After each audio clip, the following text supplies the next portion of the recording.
everyone, and welcome back to another Friday night of Blue Roses West Marches for positive queer and trans stories with all your lovely friends here at We Have the Tale. My name is Anthony, pronouns are he and him, and I'm so happy to be running another game for everyone tonight. Every week is changing, it's West Marches. There's always whatever the last week did affects what the new week is going to do, and this week is no exception. Thanks again for We Have the Tale for giving us a platform to stream, of course, and Green Ronin for helping us to play this wonderful game that I think accentuates the love and empathy of humanity just so well. I love the system. I love playing it, and this week is going to be a lot scarier than the other weeks. As a preface, I'm like, this is really happy. This week is scary. So that's what we're starting off with. Generally, though, we always do start in our main nation state of Aldis at a bar called the Roamer's Rest, made by the wonderful Dungeon Madame, where gambling and drinking and polycules and flirting are always just a huge part of the experience in a Romani culture inspired peoples known as the Roamers. So that's kind of like our home base, and then moving on to where we're actually going to be, as we will learn later. But before I get into more about the story, let's go ahead and introduce our amazing cast, starting with Steve. Who are you? What you got going on? Hi, I'm Steve. I appear on these things every so often. I love one-shots. I love learning new games. I also frequent Twitter quite a bit, and I'm at Steve Schwa at Steve Schwa 91. Nerves. I also am trying to do some writing, including a fantasy food supplement for the Dragon game and Pathfinder 2nd Edition, so that any tavern you go to might have a little bit more to offer than bread, cheese, stew, and ale. And I personally can't wait to Dungeon Meshi with Steve's supplement, and I want to cook That's all of. literally the main inspiration. Yes.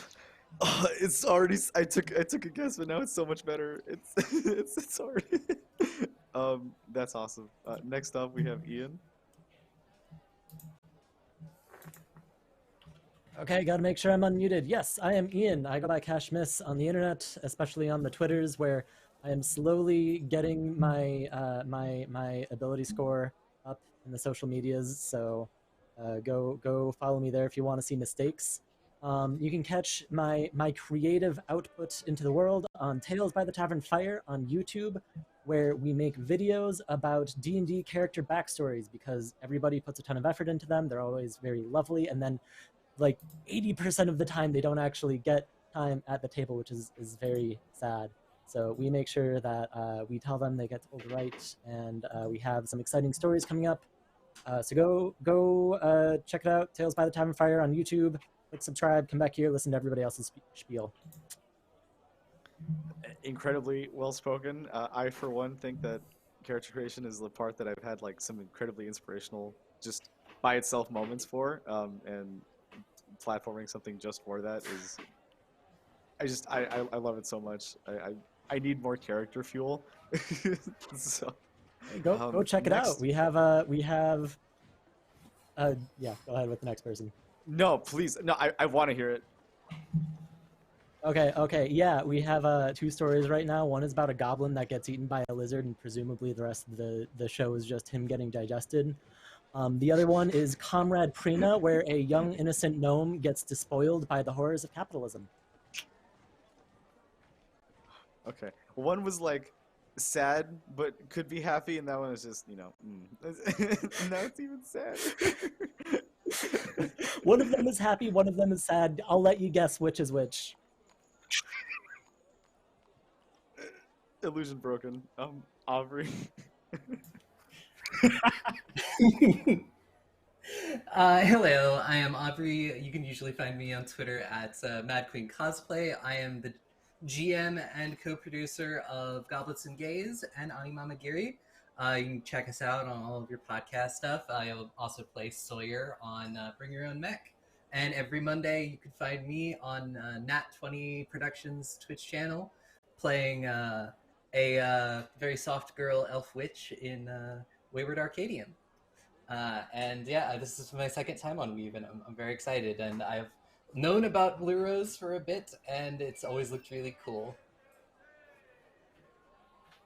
We had a great time talking about goblins and gays, and like again, gotta plug the anime stuff. But there's an isekai character on there that's recurring that we were just discussing right before we even got on here. You should totally check it out. So that's my tidbit for that, and definitely And last but not least. No, I was like, and hey, just we've recently been teasing some new casting announcements with Goblets and Gays. We're gonna have some new people joining our main cast. It's gonna be really cool. Why watch when you can play with the isekai character? This is the big brain play. So, Tommy, definitely last but not least, what do you have going on? Me? What do I have too much going on? That's what I have going on. My name is Tommy. I do a thing on called Black Dragon Gaming where I do anything and everything from take the random esoteric lore that Paizo puts out and tell you why it's cool to take the most off-the-wall, dumb, one-y ability and then make it, to put it one way, on presumably Monday, I have a video coming out optimizing around the body bludgeon rage power. So yes, we are going to hit a dude with another dude. And it's actually really good, and I was very surprised. But lots of optimization, lots of like shorts about how to make your table better, lots of things that are going on in the TTRPG space and why they are important to the community and world at large. I think this is my third time. Yeah, it's my third time here. And as always, to the folks at Weave the Tale, thank you for thinking about the forever DM who never gets a chance to play and throwing me the occasional spot to come hang out. I should also say I've been at Aubrey's tables on a couple occasions. They are very, very good. She has the most insane eldritch power. That is to say, her published one-shots will actually finish on time in one session, which is dark magic as far as I'm concerned. But if you're not checking it out, you're definitely missing it. And I've punched my mic with my hand, so that seems like a good excuse to play me off. I'm glad that you're in this week because it seems like you're very used to this sort of like dark sort of gameplay. So this week seems pretty right up your alley. You mean I never grew out of my goth phase? What do you mean? What? WDYM? Yeah. So it's definitely going to be a great time with everyone here. Many of these people actually playing for the first time. So I'm really excited to, that's why I'm on Weave, right? To play with friends that I've been making before and to meet new friends all along the way. So if you want to play some games, check out Weave's Discord and come join us to play some wonderful games. Before I get into donations and goals before our game, I just wanted to make a quick correction. Sorry about that. For Aubrey, it is actually Goblets and Gays. Want to make sure I get that correct before we move on. Go check it out. Amazing characters again. Please, isekai character, go to the casting. Always got stuff going on. So, as for this game, as for retweet goals and sub goals, retweet goals, if we get 20 to 20 retweets, we're about halfway there so far. The party will get 20 hit points in a pool to distribute to anything and anybody they want. A person, a horse, who is a person, or a rock. There has been a couple sessions where we have healed rocks already, and I'm very happy every time it happens. So, make it happen. Go retweet, and then of course our sub goal as well, of which we already have one already. Thank you so much for that sub earlier. And essentially at 5 out of 5 subs, everybody will get 3 auto successes for anything they want to use. So help the roleplay and the exploration or the combat happen, and go ahead and make sure that we hit those sub goals. As for donations, just a quick bit about donations as well. Some of the lower ones are, $5 for 1 auto success. If you want to kind of go in and just do a little bit to give one person a sort of easy win or easy way out, and then $15 for kind of like additional items or abilities up to $25, where every week we'll actually get like a magic item or like an arcana item. So give everybody a magic item is a great thing to do in a West Marches campaign. And then past that, we actually have like unicorn companions at $50. Our $100 goal we've actually already hit, which is a supplement with Dungeon Madame's Roamer's Rest, or like a written adventure, and that's coming out soon. And then at $200 is actually a full supplement with Roamer's Rest, including the written adventure. So all things possible in the world of Blue Rose. Now, as to where we actually are starting off is again the wonderful, beautiful Roamer's Rest. Our party is drinking, gambling, speaking with tarot readers and roamers, amongst many, many others who are at the Rest. The Rest is right outside the major and beautiful capital city of Aldis, smack dab as the kind of namesake of the Knights of the Blue Rose and kind of where they are. Last week, we had sort of a model united Aldia, where the many nation states and kingdoms of Aldia came together and solved crisis notes together across the world, where shadow gates opened and cultists attacked, brigands stole lands, and much happened. But in the end, all was resolved, and each envoy went back to their respective lands happily. Now, there is talk in Aldis of exactly who started many of these crises, and no matter how you slice it, they all go back to Kern. The lands to the north of the Pavenweald, where all these like recent attacks have been happening and shadow gates have been opening, it's definitely in Kern. It seems like everybody in the city is kind of gathering courage to go and figure out what's going on in Kern, and you have many new adventurers, Layvel or not, happily in Roamer's Rest, kind of flirting, drinking. In the bottom floor, we have a sort of bar area where these famous rydolphins drink pufferfish toxin, liquor, and gamble their nights away. We have the main hall, of course, where drinking and merriment ensue, as well as tarot readers kind of read your fate. Barley, the bartender, attends he, she, they. Very, very wonderful person if you wanted to speak to Barley. And of course, the upstairs, if you were particularly keen on spending more time with someone or somebody or something. No judgment here at all on this second floor, right? So some gainful rest to be found there. What would everybody be doing in our wonderful Roamer's Rest prior to actually reading the bounty board and setting out? Probably getting a drink at the bar.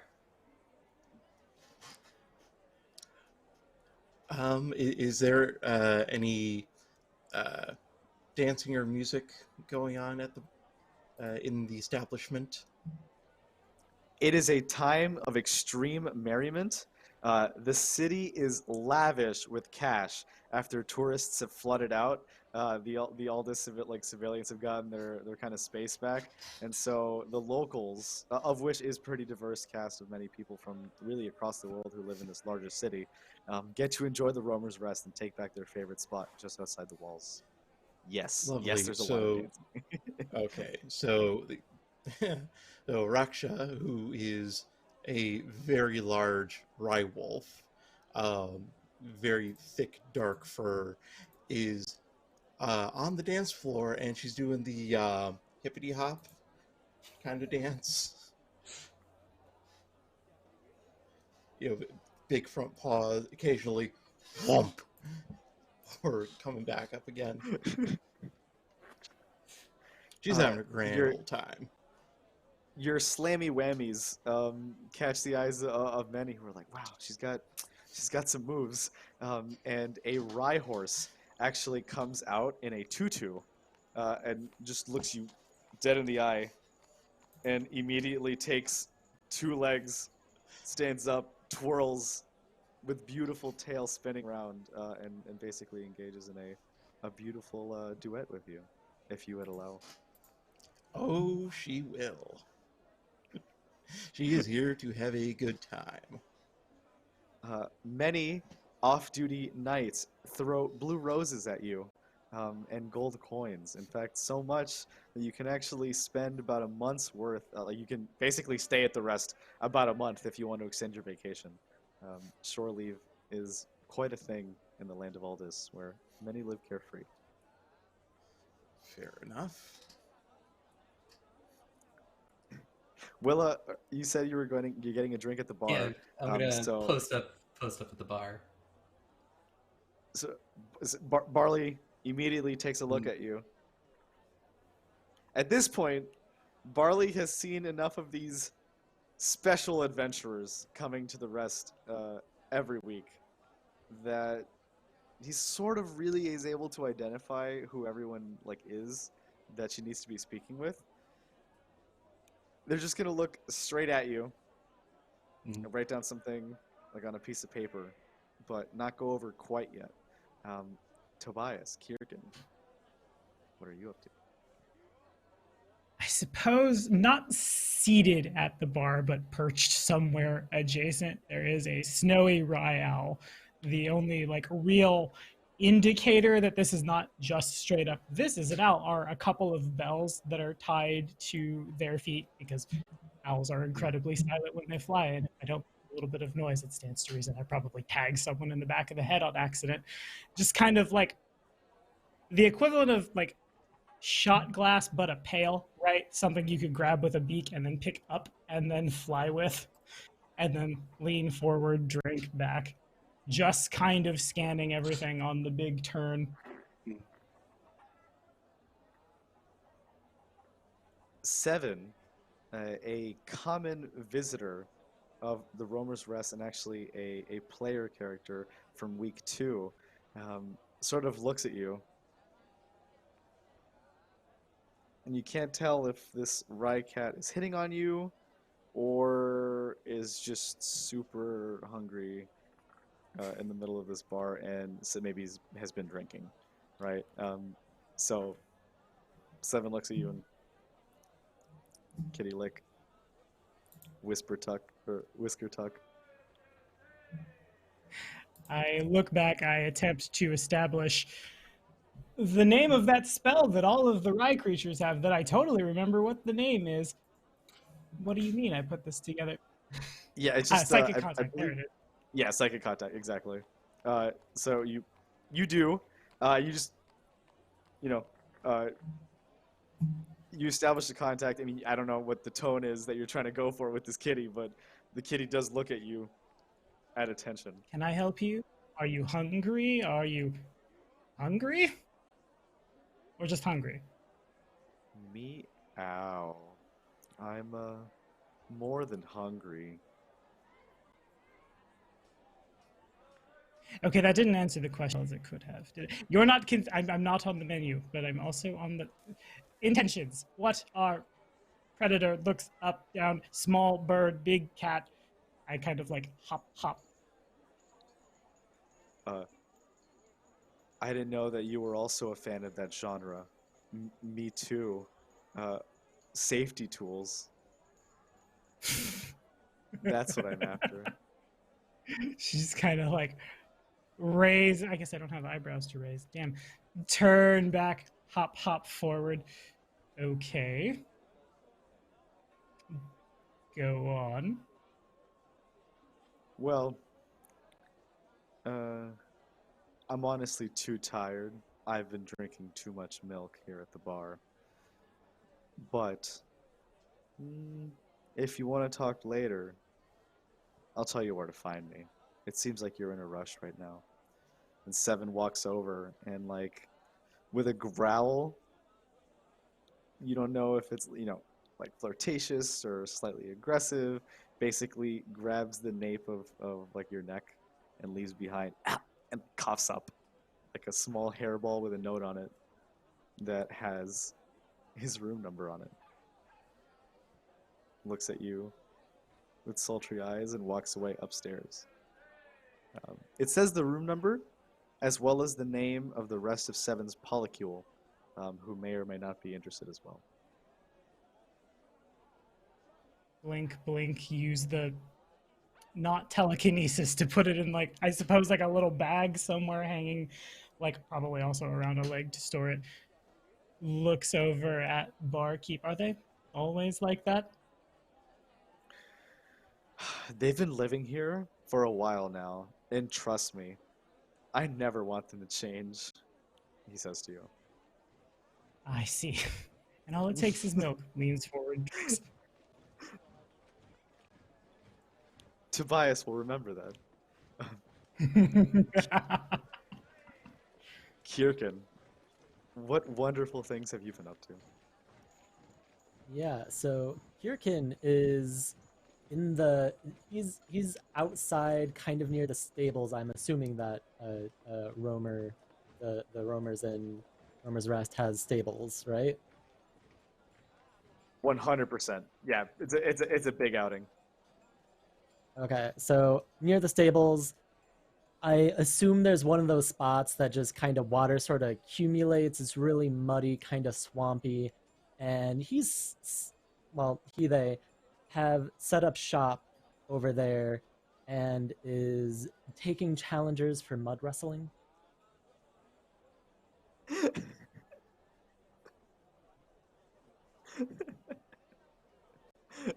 Okay.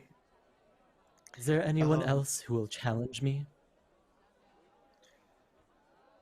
A rye crocodile approaches you. Oh, one of the swamp. Has a tiny Are you little top hat on and monocle. Are you interested in bonding physically and spiritually? Do you wish to partake? I haven't met anybody quite as serious as you in some time. I believe that I'm finally ready for one last duel. And he with his tiny little hands, takes off his monocle and slashes it to the ground. Just kind of flaps until it comes off, flaps till the top hat comes off. Does one shake and practice death roll in the mud, and says, "If you win, I'll tell you my real name."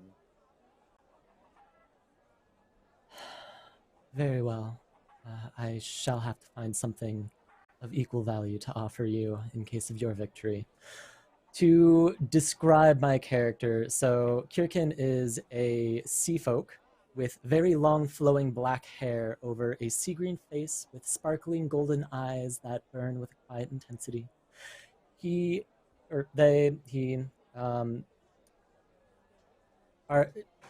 They're wearing minimal leather armor with steel boots and gauntlets over a finely muscled yet somewhat feminine physique. They smell like sea spray and don't so much walk as much as glide as they move, and seem almost as if they're moving through water with each step. And to prepare for this muddy battle, this dirty conquest, they take off what remains of their armor. Their gauntlets drop with splashes into the mud, and they kind of do the wide stance, get ready, get real low into the dirt and mud and grime, and square off against this mighty crocodile.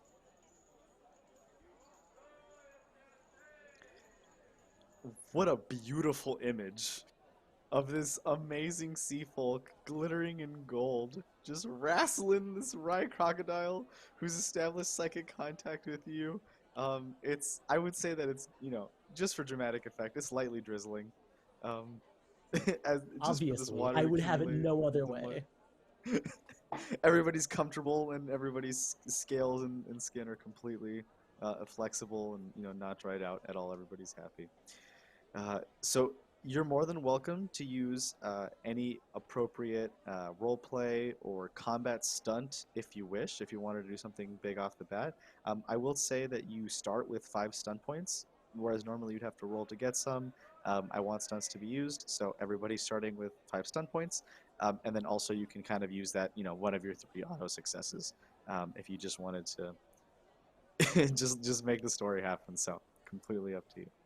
If not, we'll just do a regular roll, and then I'll tell you which one.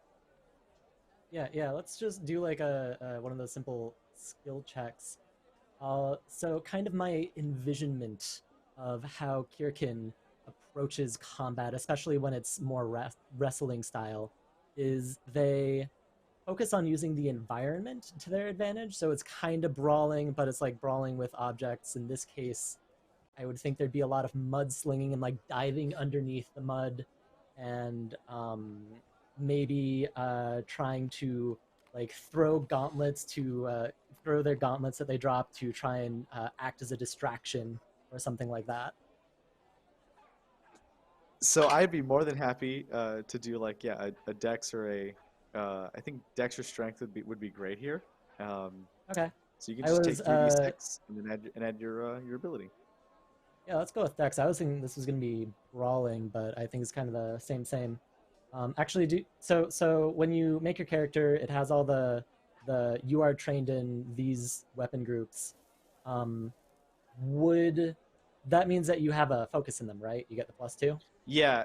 So exactly. So I'm more than happy to make that be like a brawling dex check, where the brawling is the focus, and the dex is like the ability. So you can add those together. Okay, so I got 8 on die, +3 +2, 13. Yeah, you definitely succeed on this. Yeah, no, way past the target number here. Please describe how you distract this crocodile with this gauntlet, and looks up last moment as you do something. Yeah, Chyr'kin moves like the wind, except that it is through water. The gauntlet acts as a brief distraction, and then all of a sudden, Chyr'kin vanishes from where they were just a second ago, and is all of a sudden on this crocodile's back. The maw is peeled open, and the crocodile is pinned even as it thrashes in the mud. You are a worthy opponent, but I think this is it. Submit. Chyr'kin yields. With his little hand, Chyr'kin flaps at you. I yield! I submit! That was a wonderful match. I feel our souls became much closer in that valiant struggle. Do I shake your paw, or He perhaps just rub approaches your you as you snout? ask this.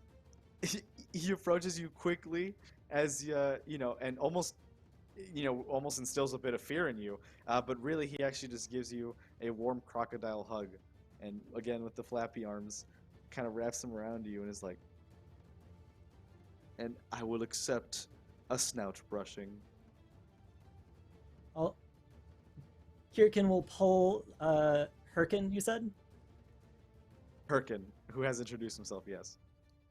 Chyr'kin will pull Chyr'kin close, do the snout rub as, it's just like a very close, firm hug, and then kind of like lay Chyr'kin into the mud, give a little bit of a belly rub, and await the next challenger, which we don't have What to is do. your What is your name, sea folk? Yes, I am Chyr'kin of the forest folk, or of the forest. Looks at you and says, "The second half of our last name, or of our first name, is the same. We're obviously distant siblings." Yes, this does parse, that does scan.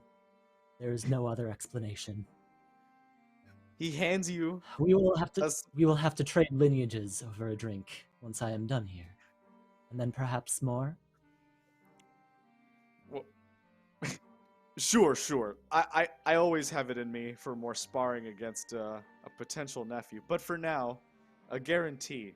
He pulls out a small, some stationery that for some reason carries with him. Some beautiful little crocodile stationery. Why is it the stationery that broke me?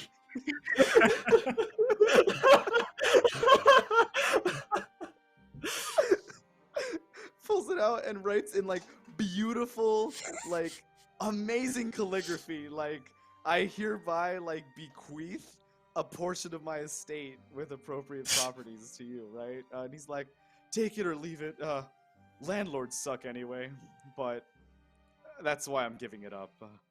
Maybe you can donate this or do something with it in my stead. And hands off a portion of his estate to you in the Southlands. Yes. I shall return it to its true owners, the birds and the trees. Well, I guess he's not wearing anything, so just into his boxers, into his underpants.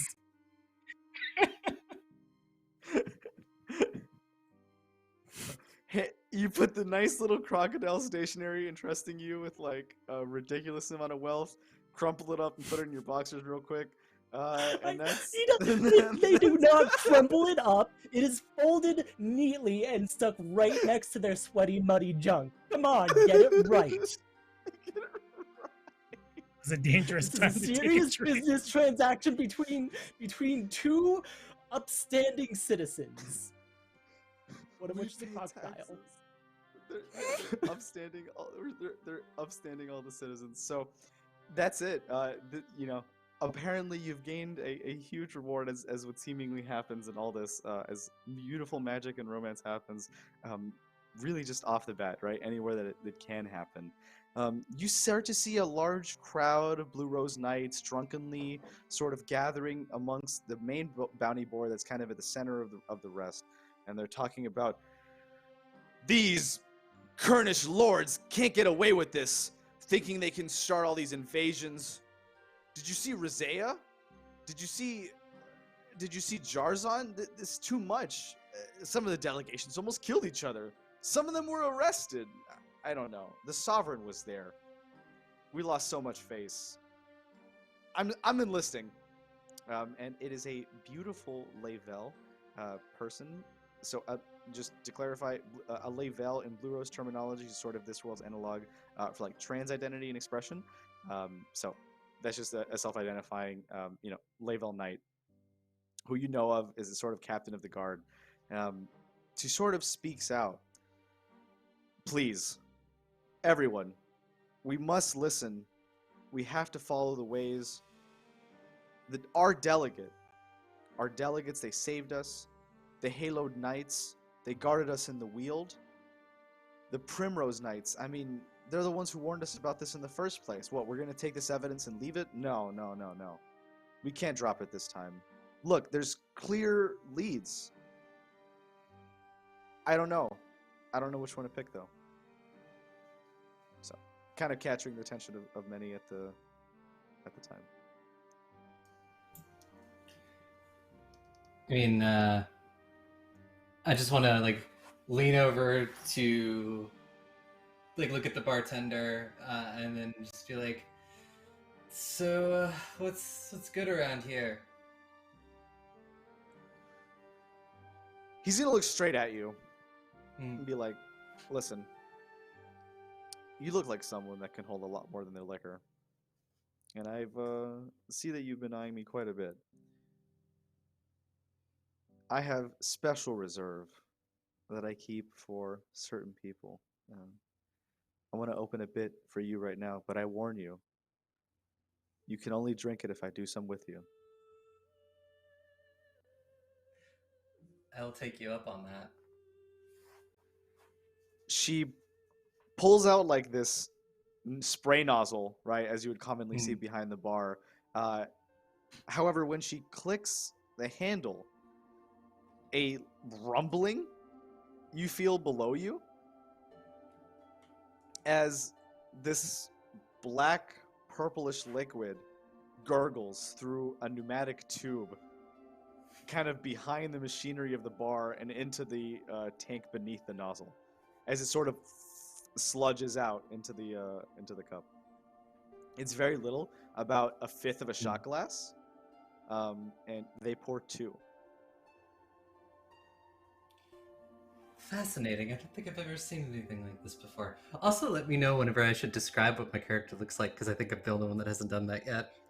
Please do. Willa is a Avata An, so you know the sort of world's version of the elves, I guess. You know, she's a little bit on the taller side, rather willowy. You know, with sort of palish, almost like gray skin, and sort of, I guess, somewhere between red and strawberry blonde hair that's just sort of a perpetual mess around her head. It's kind of like chopped off like near here, and then it kind of looks like she is tried to keep it up herself with like a dagger. So there's some parts that are a little bit more patchy, especially in the back. And she's wearing just boots, breechers, like a little bit more of like one of those like open shirts. It's kind of got like a nice V going on, and sort of like a longer coat that has a lot of pockets, which have various things in them. He's like, I see you have a lot of space in those pockets. I hope you can put me in one of them. As I think I she can sort of like make some room. show me as she tries to kind of like lock arms with you, and you know, do like the drink at the same time, right? Yeah. Both down it. He's like, woo! All right, I'm much better. You, on the other hand, please make a Constitution check. Okay, and it's just roll the 3 dice and add the Constitution. 3d6. Exactly, 3d6 plus your actual con score. Cool. Unless you have foci, I don't know, beer, resistance. I do have a brewing focus and intelligence.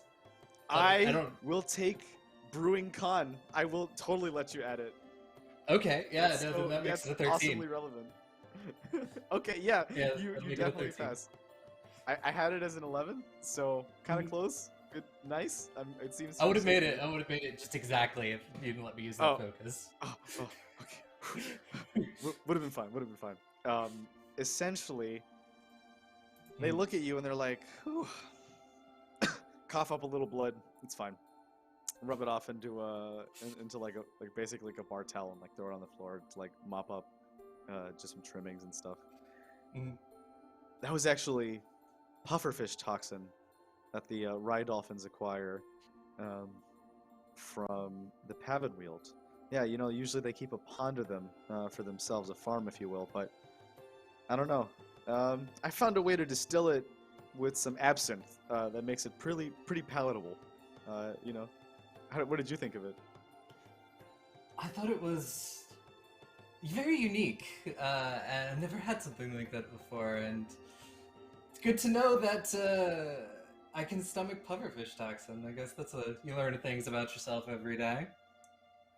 Yeah, I don't know. It seems like you do pretty well in the Weald, and I know you're a lot stronger than you look now. Yeah. She wants to advance, wants to, but is sort of a little reticent. Is almost usually, although Barley leads, in this case, he finds himself kind of like a little mesmerized by this fatah, and sort of staring at your ears. Well, I guess this is the requisite question of asking when you get off. You'd be surprised how many times I answer that, and the answer is with you only. Yes, but what time? When No, but really though, like I got a plan. So they give you their like hours and the room that they stay in permanently at the Roamer's Rest. So Barley's actually a roamer themselves, and they have like roamer family members, and this is kind of how they started working here, learning the business, and hopefully taking over even management or ownership of the rest one day.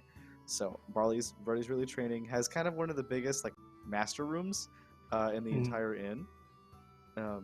So they just gave you the note, and they're like, you can visit me at any time after like basically like 10 p.m. Right? I'll probably be taking you up on that. You certainly look like you have. You certainly can look like you. What are my words? You look like you definitely know how to have a good time, and I always enjoy that in a partner. I think you steal my breath too. Can I steal yours once before you leave? And they offer a kiss. I will take it. So cute. Okay. You share a sweet kiss. And everybody's like basically toasts, hey, like, and immediately puts up their glass and is very happy. I imagine you get a bit of dancing in, and once again these soldiers, these Knights of the Blue Rose, they're calling out. Who would like to approach the bounty board first? I feel like I don't necessarily need to approach the bounty as much as I need to orient my eyes that direction, and then I have approached it. But also, you do the owl thing where your head turns like 180 degrees to look at the bounty board. I would say, like, as soon as the mention of like fighting and not getting away with it comes up, Raksha is very interested. So it's like night, and in between them, this big wolf snoot just kind of pushes through. Yeah, I imagine I make my way over there eventually. I'm an inquisitive sort, and people milling about and having very loud conversation. I at least want to figure out what is going on.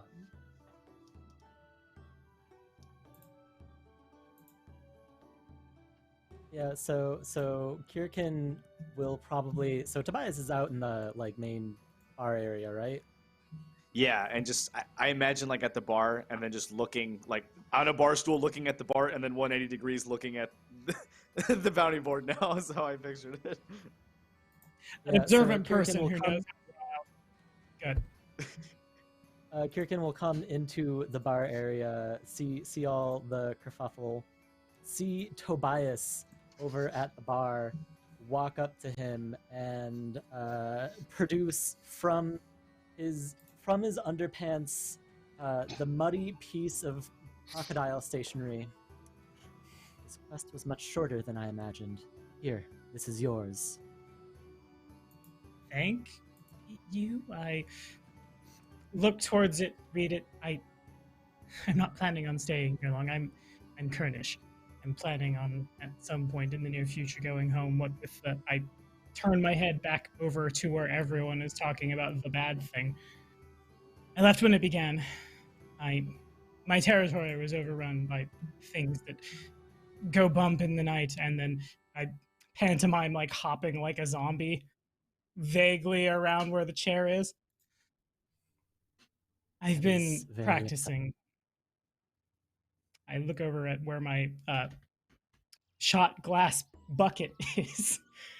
I close my eyes. It begins to levitate, moves over, sets down on the other side of me. I thought I could avoid the conflict. I don't know. It doesn't sit right. You know what I mean? I want to do what I can to help, and I think I'm powerful enough to now.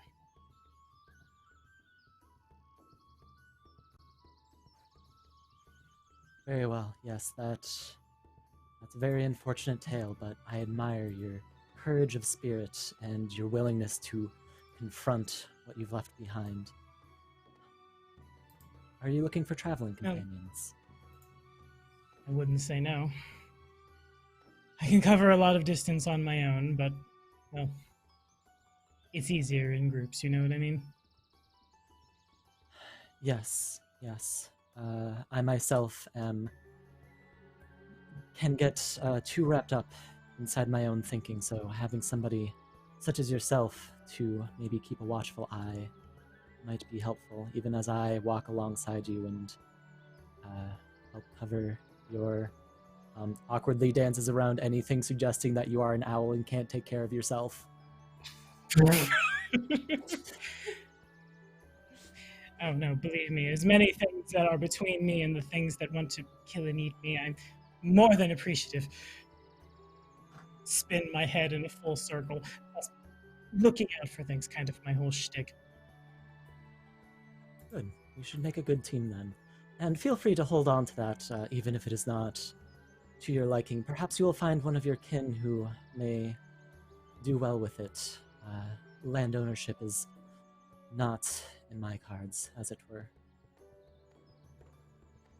Yeah, no, I'm more of a small amount of territory where one can hunt for mice and things, but I understand that I pick up the deed and set it down next to the closest person to me. Congratulations.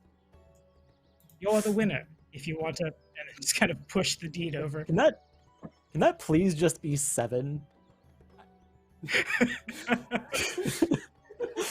I know very little about 7. I got like 20 minutes through episode 2, or the second week, but like, I feel like it'd be a good fit. 7, like, so went upstairs and then falls from upstairs from a hole in the roof. I'm sorry. I think we were being a bit too rowdy. And then, like, gets up. It's like, this looks like a delicious napkin. Opens it. Reads it. Is like, is this anybody's? Yes, it's yours. Now. It has been returned to nature. Good, yeah. Walks upstairs, and now with the giant, like, hole in the ceiling / floor for him, you can hear, like, bottles popping, like hookah pipes starting. You can hear quite a lot, of rowdiness in the room by itself. It seems like that polycule is celebrating. I should go let those players know that you've retroactively made them landowners with titles and wealth unimaginable. So that's something that you just rewarded them with. Just imagine the taxes on a giant, very, very valuable piece of land changing hands. What was that? 1, 2, 3, 4-ish? 3, 4. Give or Yeah, take, very depending how you count it. very quick deed transfers. And those realtor fees. They recently became Knights of the Blue Rose. So like a little pennant and banner comes like rolling out of the floor, and there's like beep, beep, beep, beep, like little trumpets on it, and they're just like they're very hype about it. So you may have made them lord ladies and just nobility. That's interesting. Good for them. I should let them know about that later. So Tobias and Chyr'kin, team up. It seems like you're on the same page. Do you approach the bounty board, or is that a Raksha and Willa moment? Take that moment. Yeah. Raksha. I feel like it's a Raksha. Approach at the same time. First, Yeah. I can just turn and look and approached it, but I'm not like physically approaching. Yeah. And do the thing, because like, are they still there, like talking about what is going on?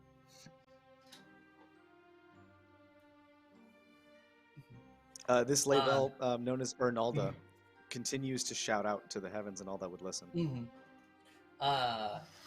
And you do the thing where you like approach a bunch of people and like put your arms over their shoulders and like maybe lean forward a little bit and just being like, now what is all of this ruckus?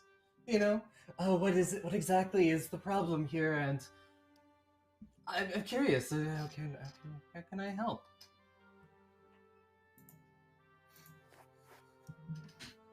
Haven't you heard? Kern isn't stable, it's, I don't know, they can't keep getting away with it. They don't have themselves under control.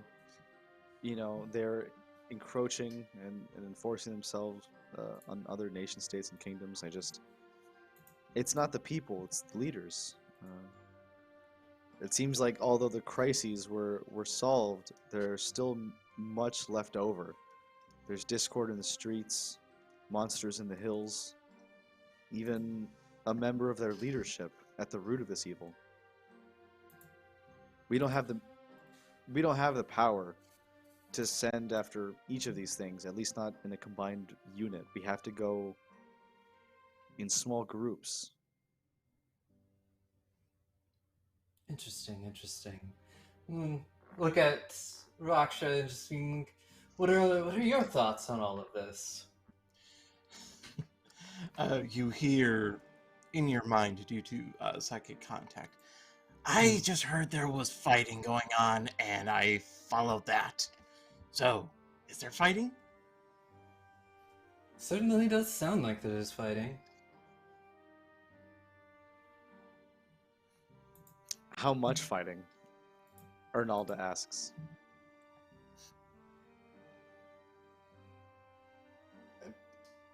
How much fighting is there? Well, we have, I mean, if you're going after the leader, you can't be punching people in the street, you know? You have to be wittier, classier. Some of us fresh Diplomatic is the recruits, word. yeah, I'm sorry. It's not all quite there for me. I came from the country and I've only been a knight for a short time, but I care for Aldis and the Sovereign, and I'll do anything it takes to keep their rule safe. For me, punching is exactly what I want to do. So I'm going to go directly after these criminals, brigands, and cultists that seem to harass the townsfolk, the main city. It seems like they have their own oppression, their own invasion. That's easy for me. But worse yet, stuff I can't punch. See, that's too scary. There's tales of shadows alive in the mines right outside the city. They take any support and large unit that we send, and at night when they camp outside, drag them into the mine, only to never to be heard from again. That's too punchy for me. So Does sound very unfortunate, and I mean, I can do a little bit of both. I can do a little bit of the punching. I mostly do talking. That is where I excel. Talking with people, getting information, selling information, all of that thing. If it makes you feel any better, I can't punch either, but I can't make a fist. I do imagine you're very good with those jaws, though. Oh, I'm very good with these jaws. We definitely might need that. It's what I'm Because here again, for, what I was born for. I mean, there are many ways this could go. It could be we just talk our way out of this, but something tells me that if these nobles have been just a thorn at everyone's side for so long, talking isn't going to get you all of that far. Talking may get you in the doors, but you may need a little bit more to get them to see your point. That is a good point.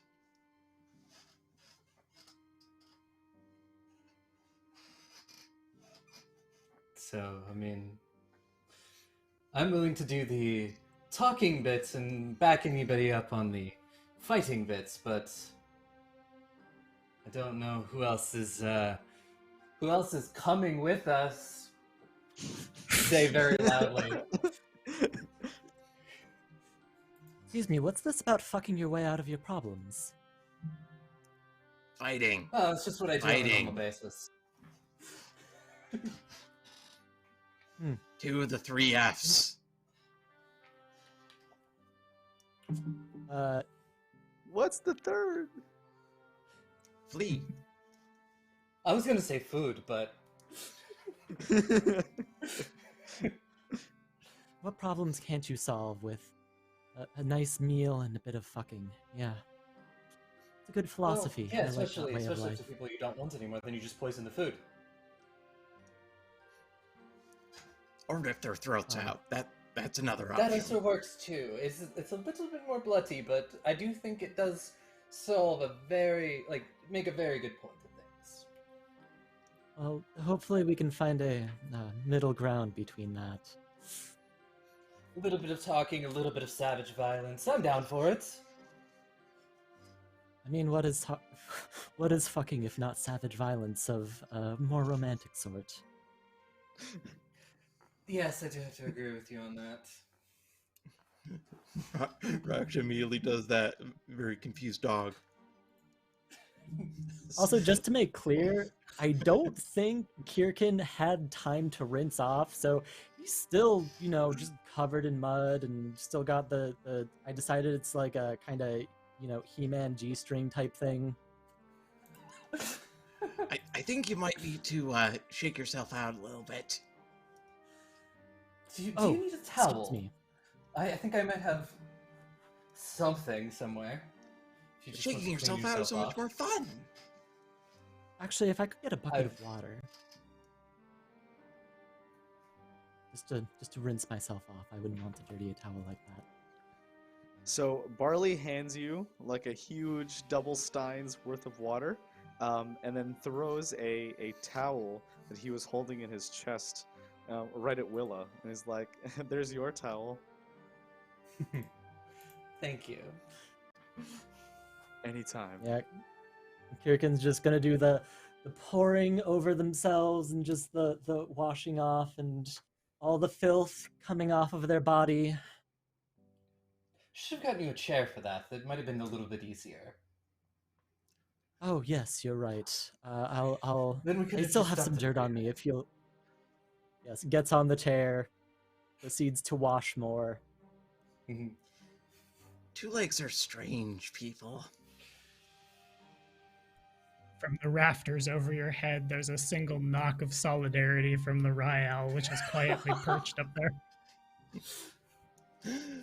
Oh, if she could Hum. turn, if she could fist bump, she would.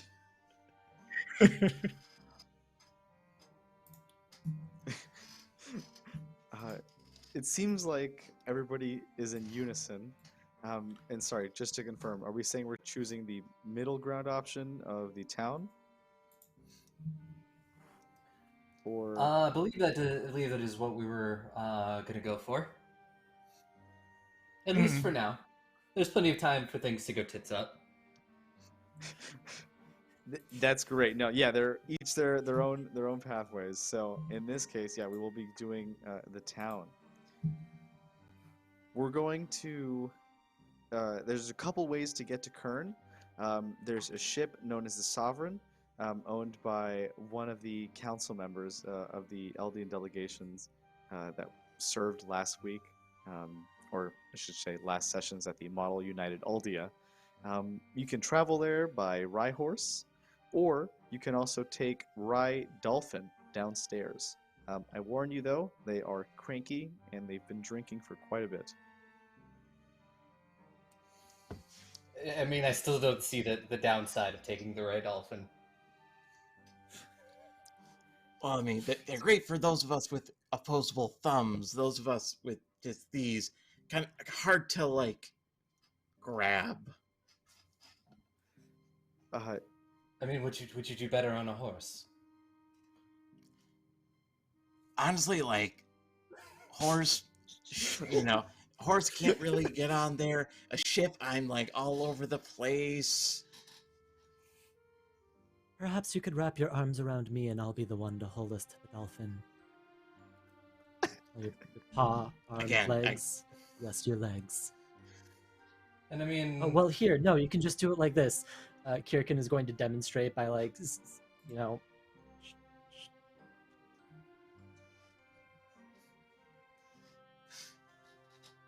Maybe.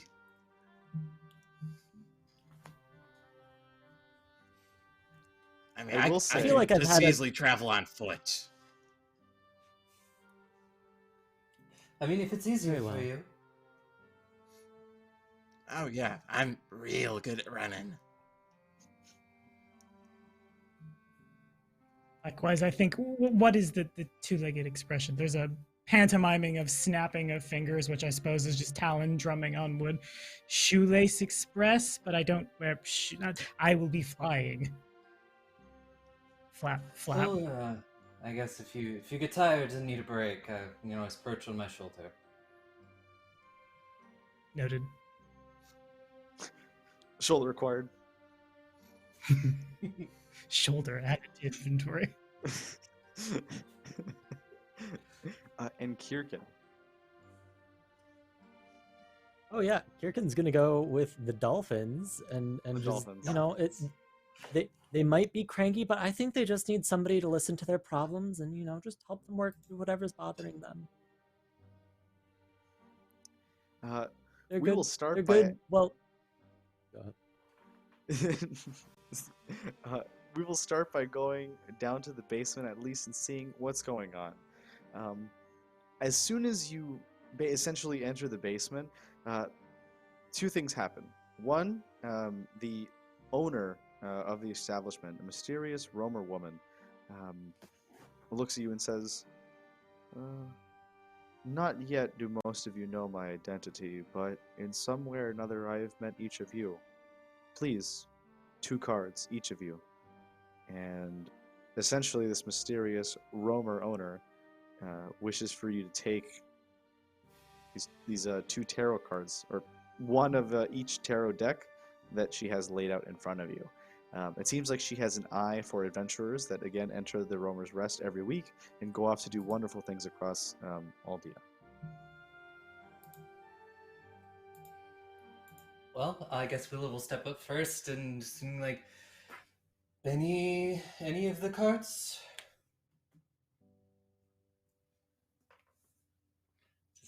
Just some Is it luck. draw from the top of the deck or what? Whichever you wish. Whichever you Oops. pick is the one you're meant to have. Oh, well, I guess then just draw from the top of the deck.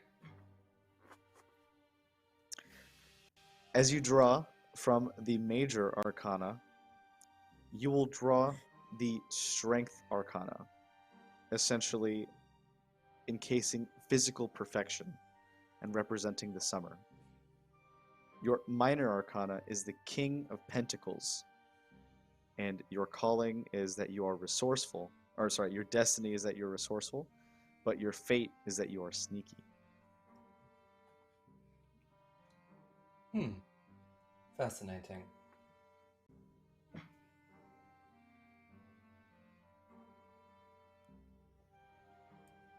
Chyr'kin will And go then she'll next. step back. Chyr'kin. So Yeah, Chyr'kin, Chyr'kin will spread all of the cards out and look for one that has some sort of flaw or imperfection, like a bent corner, or maybe some scuffed paint. these are like a beautiful deck that this like obviously very powerful roamer woman kind of has, but you do spot one card that's slightly a little bit kind of peeling, and you can tell that it's significantly older than the others, even if it didn't seem that way at first. Okay. You draw it. Chyr'kin will pick the one next to that.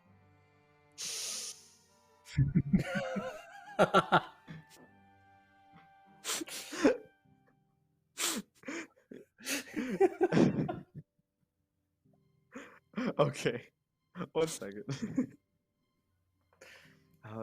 The major arcana that you have drawn is the Hierophant, encasing some form of spirituality or religiosity. But it's unclear. Yes, this does speak to me. You almost might think that this would be the Warren card, but I guess not. Draw the other one. It seems like... Yeah, and then, so she comments, she says, yeah, although you shied away from what might have been one that called out to you, in the end, your draw to your spiritual center, you will always come home to. This card found you because it is your home. Take it with you and cherish it. There is no fainting fate. I will hold this close to me. Sticks it in G-string, I guess. Never mentioned Jarzon, did I? It's like You really naked just Link need to in get Breath a of the pair of Wild. pants.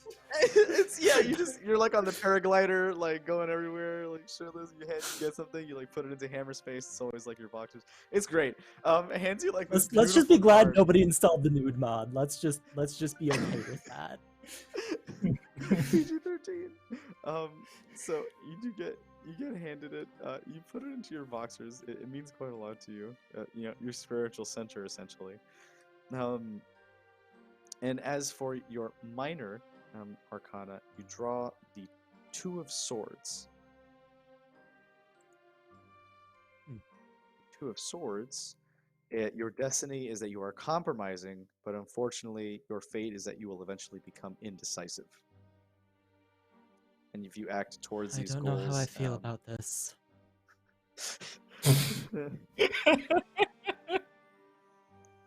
It's no, it can't be starting So- already.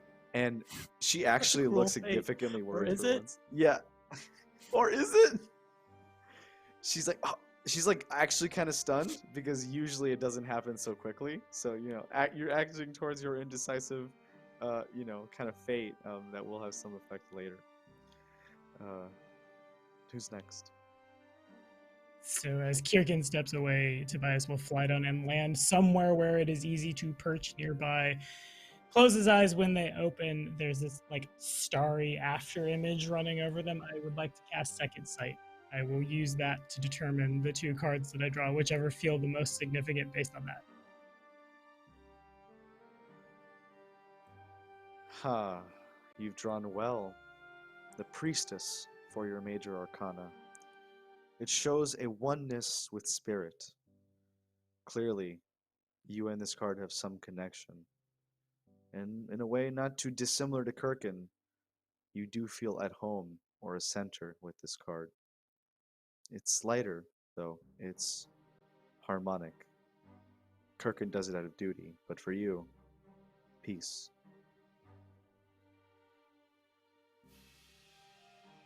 Blinks once. The blink, the starry after image goes away, the spell ends. Peace. Indeed. For the second card, you will draw what is in sometimes other decks known as the wands. It is rods in Blue Rose, so it is the 8 of rods. Witty destiny, sluggish fate. So you are fast until you are not. It's 7. Oh, it's 7. 7 with Chyr'kin. Cat has entered the chat. Yeah. My Fast cat till I knows am when I not sleeping. stream. It's so cute. Stream takeover by cats. Yeah. Just quick moment, quick cat break, real quick. Oh, look at this. I can shoo her if it's a problem. No, but, no, like- no. I'm sorry. I was getting distracted by the floof. So As you you're do. fast until you're, as you do. You're fast until you're not, Tobias. I don't know how that might affect if it ruffles your feathers, Mr. Owl. Just there's a quick turn of. I suppose the only way a Ryal can show emotion is to glare more intensely at someone, so that is what happens. I don't exactly have a place to store these. I just keep them, and I'll flutter back to whatever nebulous rafter spot is that place. This one is kind of like the basement, so you go to fly up and you hit the roof real quick. Just a light bonk.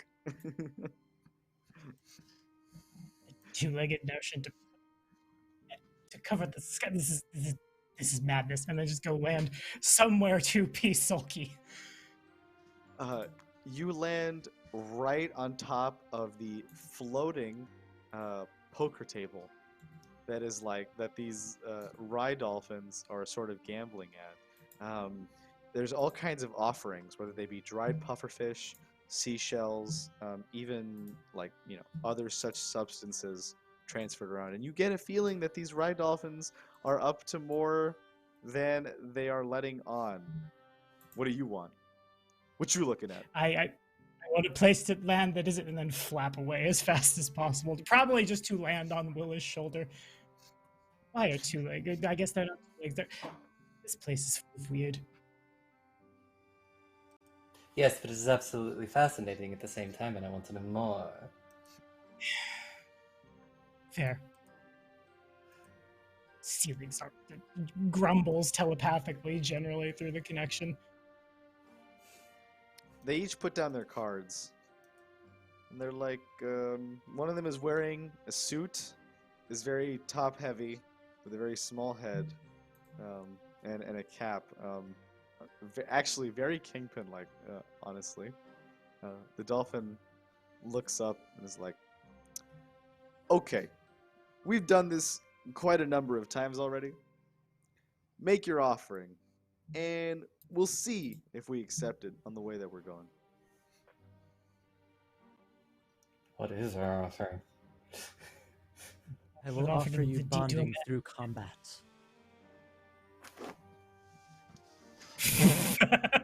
That's a bet. Joey, get in there.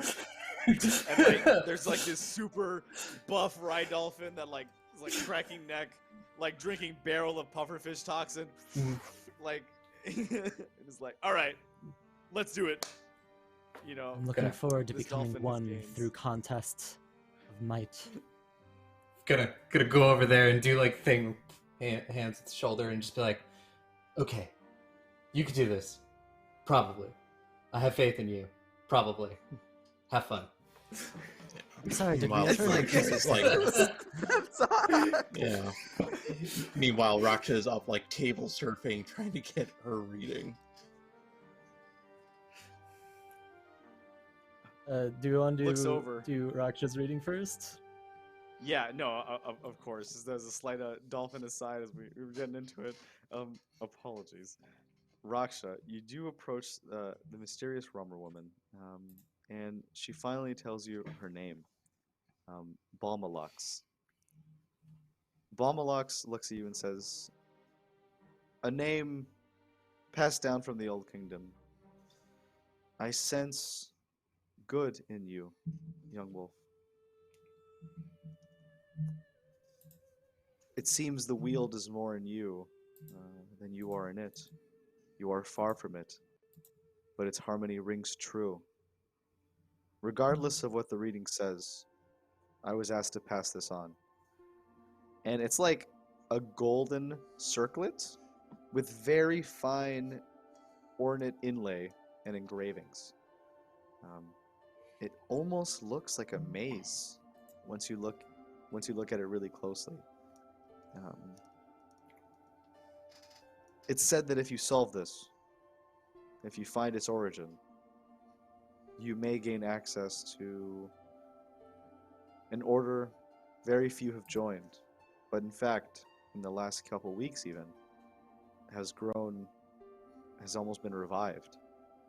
They need fighters, warriors, diplomats, leaders. If your spirit is true and your quest successful, if this is solved, seek them out. That's a lot.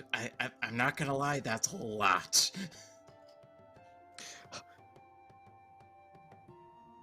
Take your time, and for now, just make sure to have it on. And she like, And she kind of like, Balmalux asks for your arm. Oh, it's like it's for your leg. You're like trying to put your whole head in this Yeah. like small circlet, and you're like, it's not working. It's like all the gifts of the dogs where you like hold up like the little Yeah, thing yeah. and the dog just puts their head through it. Is that no? Eventually- no, dear. yeah, eventually she Your arm. figures it out. She's a good girl. She knows how to shake. And she, that's so cute. And she puts on like this little circlet like around your arm. You feel your Constitution score increase by 1. Oh. It does have a passive effect. It is it is considered a magic item, an arcana item. So keep that in mind. Something that Tobias would know about Kernish law, for sure, being from Kern, is that any magic and all magic items are 100% punishable by death in every situation. So if it's not used expressly for leadership, you will potentially get into big problems with the cards there, right? So that's a thing. All right. So Joey looks at a quick, yeah. Don't wear that where anyone Kern can see you unless you're trying to, well, die. Frankly, they don't really like magic there unless it's in the hands of their own. I mean, it's pretty, but I mean, who would think it's anything more than just some jewelry? You'd be surprised. Alright, someone's gonna help me take it off, though, because, you know. Real quick, I will amend that. If anybody's ever seen Tom and Jerry and the Magic Ring, where you can't take off the ring, that's kind of what's going on right now, where you Gotcha. can't. Okay. I mean, honestly, rivals don't indulge that much in what we wear, so this is probably just gonna come off as, oh, they're wearing something nice. We can always put a Nice. shirt on. Magic. You wear a shirt that's baggy enough to cover it. Long sleeve Raksha, new phase. Wearing a puffy shirt. Oh, jeez. We just put you in a nice sweater. Regardless, give my child a chance to draw, and she offers the cards again. And she'll kind of nudge her choices off of the deck with her snoot. So with the lightest snoots, like, pushes like one card like Jenga inches off until it until surface tension breaks, and it sort of like immediately turns and then falls like flat along the wall twice, one for each deck. For Raksha, your major arcana is, oh, I knew I was right about you. The world. She sort of pulls out and shows to you. Exploration, discovery, growth. These things define you. Your form is unfinished, your potential unseen.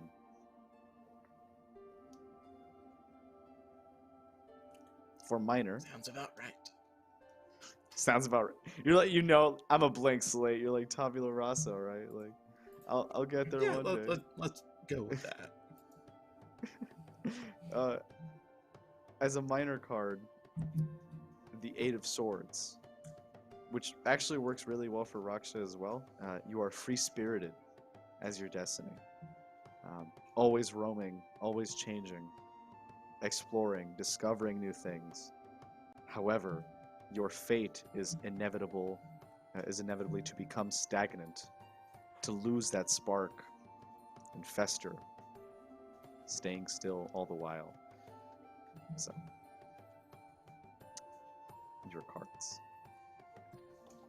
I mean, kind of hard to avoid being an old canine and just kind of lazing about all day, but I'll take it.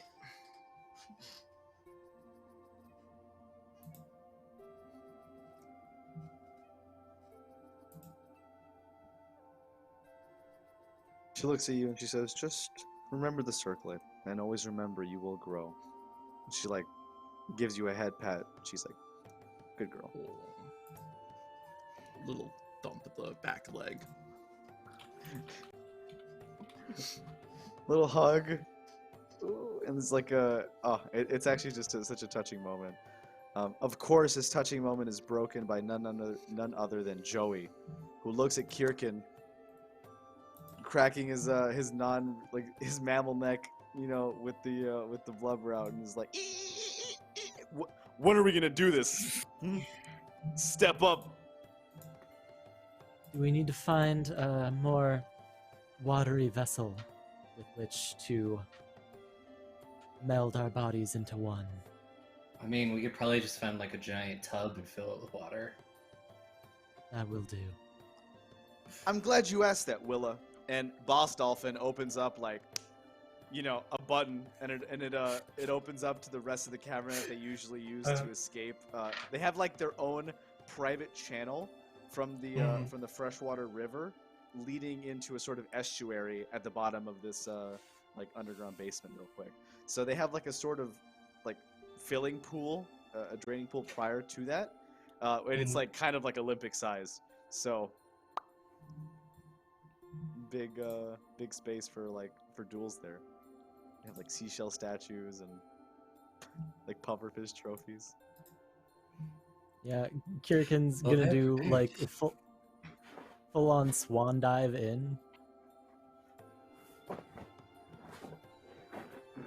Ha! Now, Now we're talking.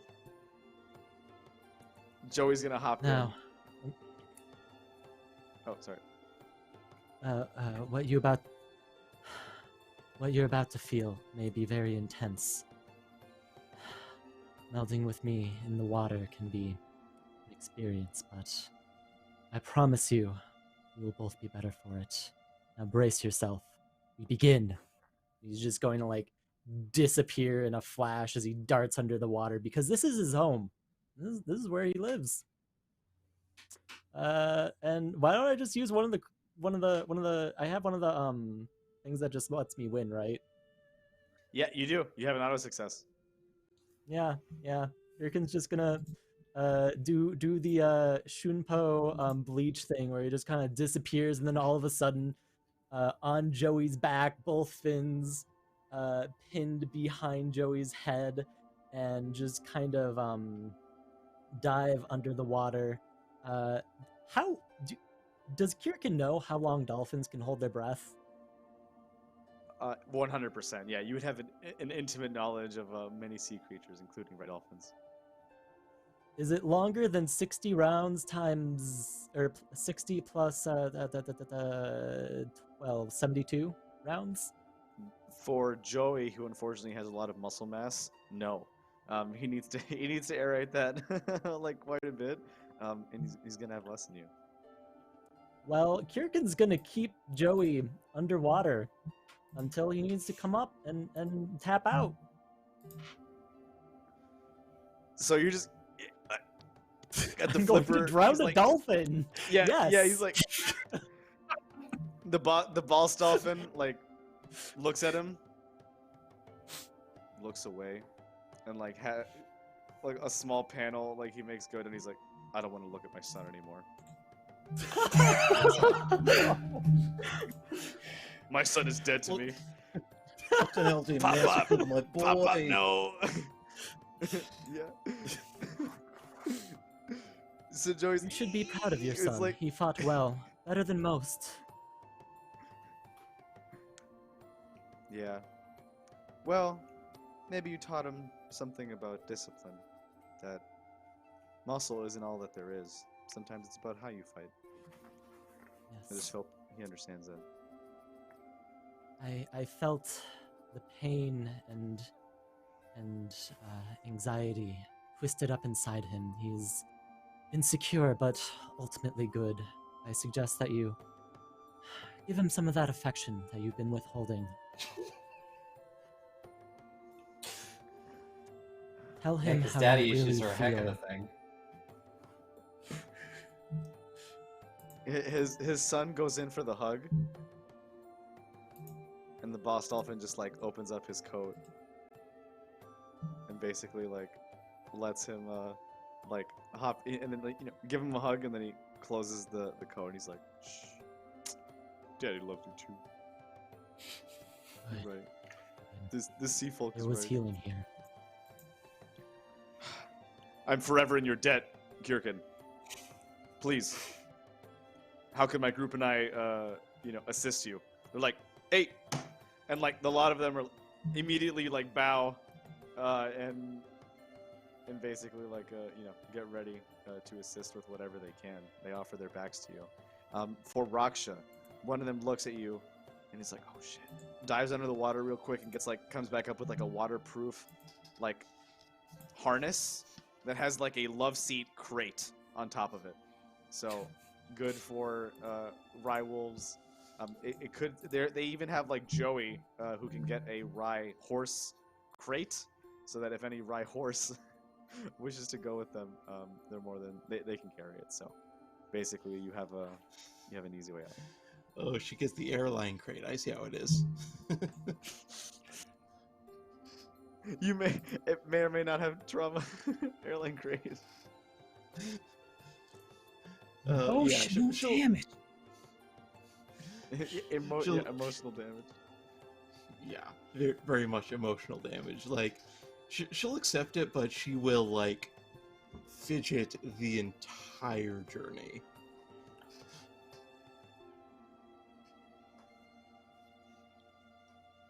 I'll just, I guess, whatever dolphin I'm getting on, I'll get on it.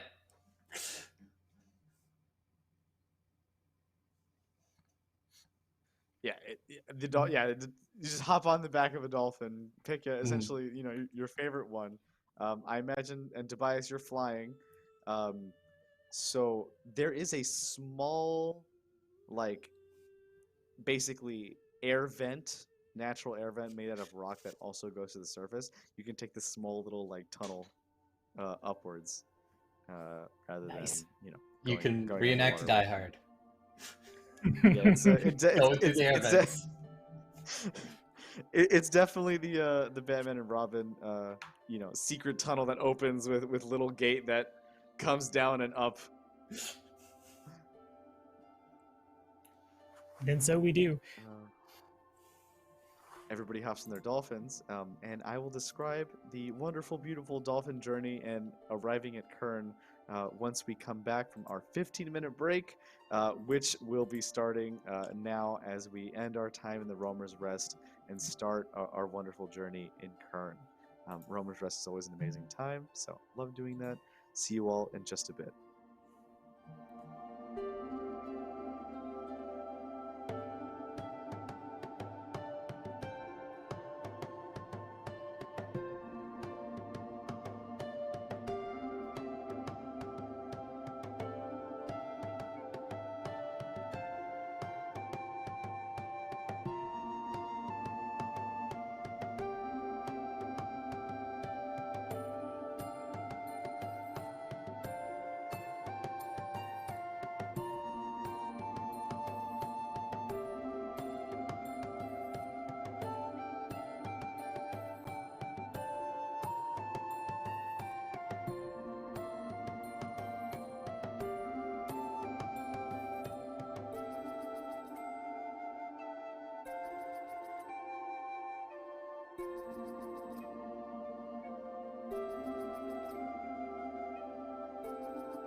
I hope you can hear me. I might be lagging just a little bit, but my job right now as a stream technician is spreading of a fantastic. If I even have the right one pulled up. This is pulled directly from a tweet, so I've found it's a general rule that approximately 110% of contents in a tweet is going to be subject to like some outdated or incorrect information by the time it even makes it to posting. But essentially, this is what we're working with: Vampire the Masquerade, Symbaroum, or Symborum, or Symbarum, one-shots, Blue Rose, and as well as Pathfinder. Number of opportunities to watch these. I will start by saying to viewers that a couple things I want to see before I do this. We have about 10 minutes. I don't have the timer pulled up, but if you would like 20 retweets, if we can get that, we're only 3 away. That helps spread the word and helps show people that we're live. These shows are enjoyable to watch. Opinion. Link. It sure is. Yeah, we're at 17. If we can get up to 20, I'm going to be a very happy kid. Also, I want to invite you, if you're not currently on the Discord.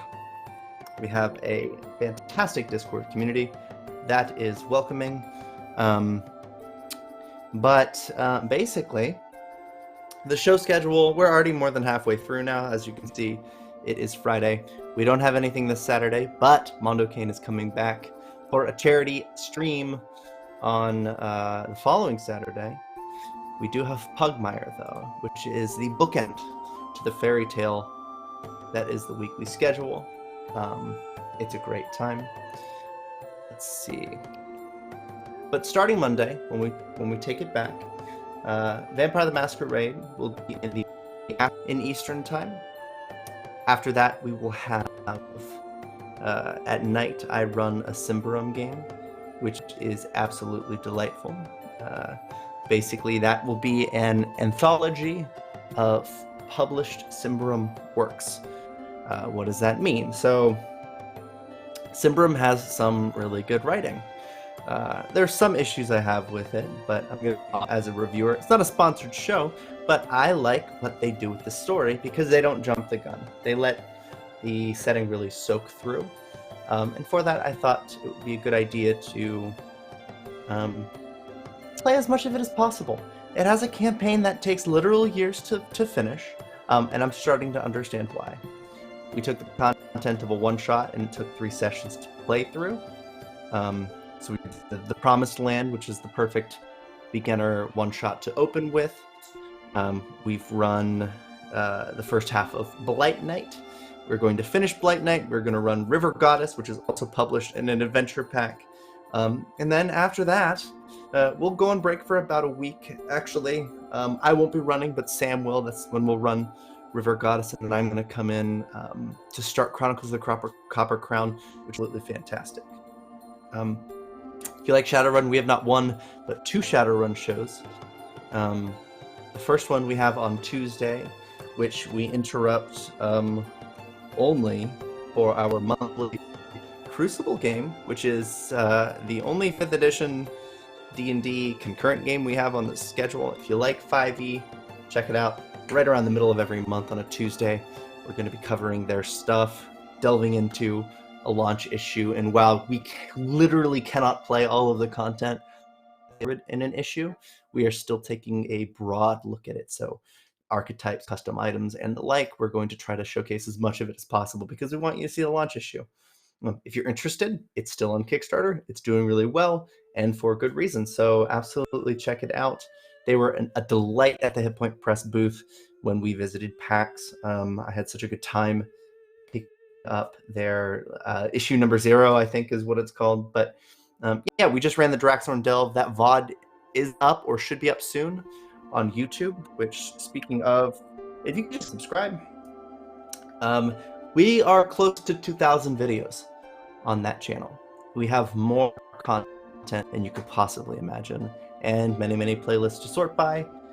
YouTube could search feature for channels. See what we got. We have so much. Just such. It's a library. Yeah. Wednesday? One-shots. Lately, we've had more one-shots than we've had Wednesdays. I say that probably much, but we are taking a break this upcoming Wednesday, I believe, but then the following Wednesday, we will have 1, 2, 3, 4 one-shots, I think is the final number, basically. Let me just check on people behind the curtain before I continue here. All right.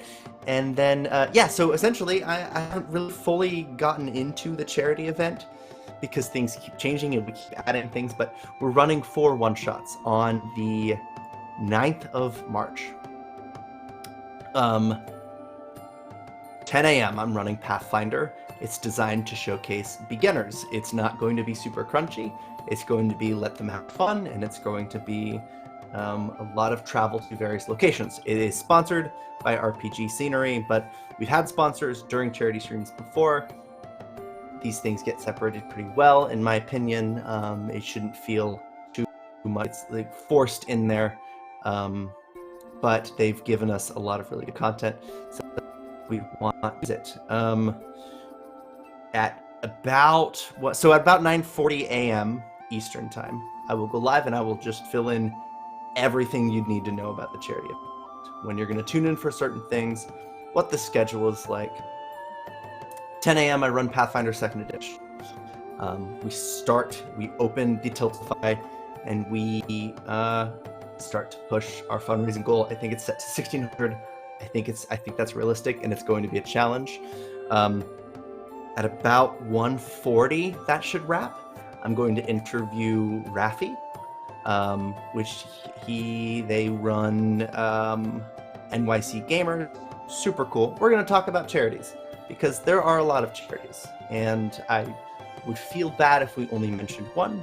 So we're going to talk about a lot of them. We have to sort of focus on one so that way we can make a meaningful impact and build momentum. But there's so many to keep track of, and honestly, if we can just get people following the right ones, it would be a win, I think, on my part. So then around 2:15 p.m.-ish, we will start a D&D 5th edition one-shot. Again, I'm actually not so sure about what the content for that one is yet, but I think it revolves around the mystery. At 5:30 p.m., Voidcat Gaming, they were in Tachyon Squadron. They're absolutely great. The first game I'm playing in as a player in many, many, many months. I've run over 100 games in the last year, and I've played maybe 2 or 3. Now, I'm definitely a forever GM by choice, but I'm doing it for them. It's going to be super exciting. It's going to be kind of spooky. It's going to be kind of horror. They have something really cool coming up. Then during Tunnel, I will talk a little bit more between the shows, because at 9 p.m., after Void's game ends, we will go back to D&D 5th edition for a fantasy, kind of steampunk, I guess, train murder mystery, maybe? I'm pretty sure that's the take on it. It's gonna be a good time. But basically all you need to know is we have a ton of content, and we have almost 25 different people showing up to be involved. Each show is a completely different cast. I think I'm the only redundancy. I will be behind the scenes for all of it, but I'm running one game and playing in another. That's already the most appearances anybody is going to make, I think. Everyone else is appearing once, so really it's all hands on deck. 25 people is a quarter of 100 people, and I don't know. I don't think there's a better way to get the community involved than to get as much of the community involved as possible. Which leads me, by the way, if you're interested in being in shows, we have so much going on later this summer. We're shortening the season, so instead of a 10-week, I think we're looking at like closer to 8 weeks, but then we're going to run 2 of them. That said, we're also doing more West Marches like this. I don't know if you've noticed, but Blue Rose, every cast is a different set of people. So it's a really good time to apply. You should absolutely join the Discord and click that link and take the Weaveling role, because when I'm casting, that's how I know who is looking to get on stream. So if you're comfortable and excited for that opportunity, you should absolutely join the Discord. Beyond that, just, YouTube, follow here. We announce when we're live on Twitter. It's a good place to see about that. Yeah, speaking of Twitter, I will be on Sunday to have a discussion about Pathfinder. I noticed Pathfinder's trending, and I decided I would sit down with some people who have worked with Paizo to talk about just some of the reasons why. So if you follow Weed the Tail on Twitter, I'm sure you'll get notified, but Twitter Spaces are cool. You can kind of just drop in and listen to like live radios, basically the format that it's going to sound like, because you can keep scrolling Twitter, etc. And then, I don't know, for friends and I recognize you, I might just pop you in as a speaker. We can have 10 speakers, and only 2 of the slots are going to be taken. So let's get involved. But I hear from behind the curtain that our cast is ready to get back to it. So I'm going to put them back in. Let's get this beautiful trailer going, and I will be listening on the other side. I'm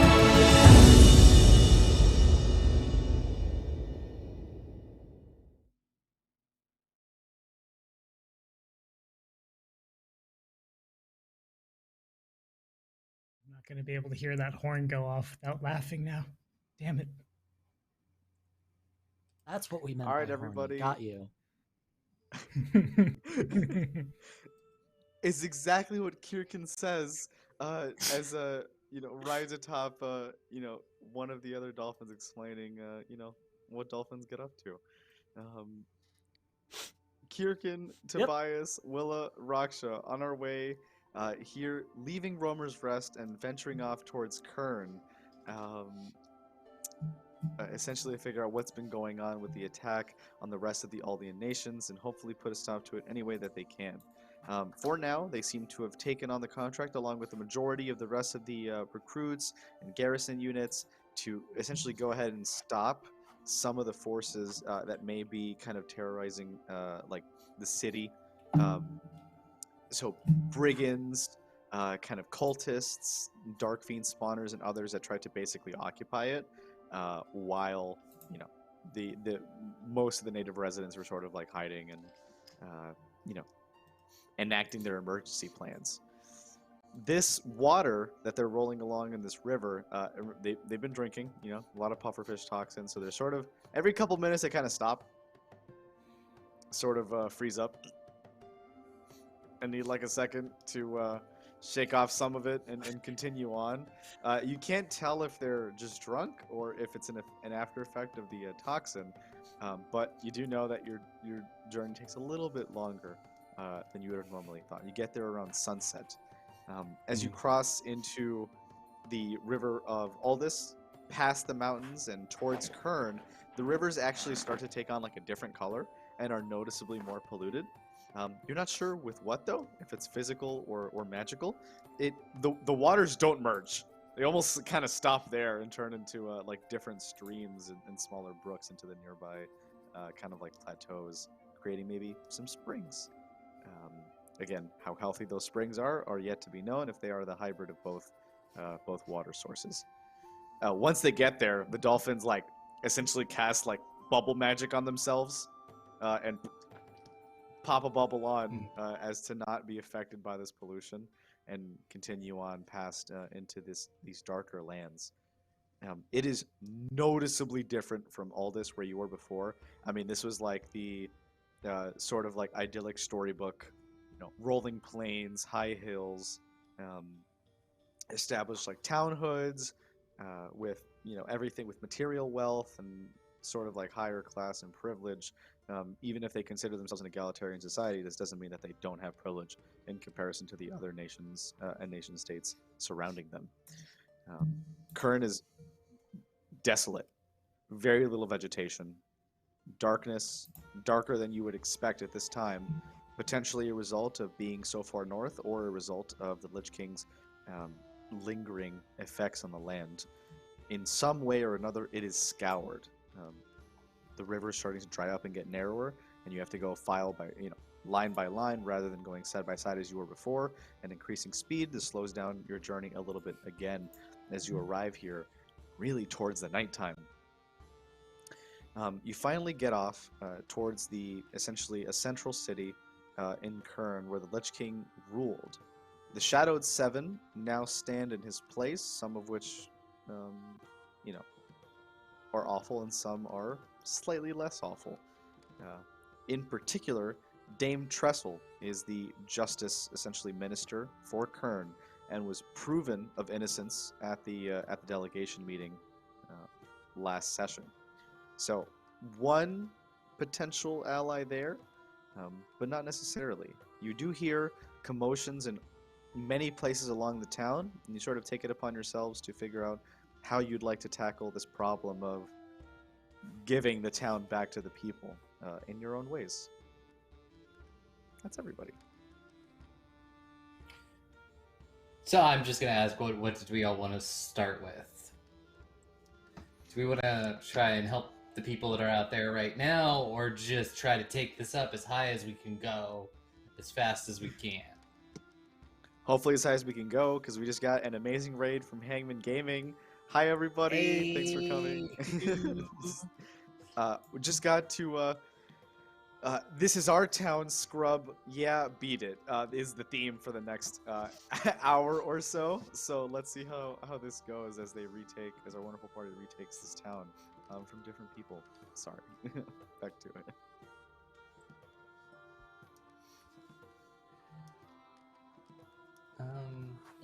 Are there any obvious external threats to this area? Yeah, it's Immediate. So, even if there may or may not be, I have to thank the amazing Mr. Smith for 5 subs today. Ridiculous. Just always so thankful for Mr. Smith's contribution to Blue Rose here. So we've met our sub goal. Everybody has another 3 auto successes. Do not hesitate to use these as you wish. And take your dreams to the logical extent that they could possibly be. So there are 3 obvious threats right off the bat. There seems to be a tower of purple magic, similar to Shadowgate and Darkfiend magic that you've heard so much about as sort of being the core of corruption that's been going on the last couple weeks. Towards the kind of left of the town, towards the plaza, you have towards the front battlements, actual commotion with siege weaponry can be heard. Ballistae, battering rams. I mean, there's an assault. Someone's assaulting. Whether you're going to go attack or defend, whoever is attacking or defending is up to you once you get there. And then towards the right, near the docks, a little bit, not too far from where you are, so maybe it's a little bit more visible, galleons burning. And barrels of fire rolling into the sea. It seems like pirates and brigands are taking a last stand at the docks and fighting some knights, some Kernish knights. I don't know. I guess my vote is with the strange giant purple beam, death beam. I think Raksha. That one definitely. You described it. And I just go that one sounds the worst.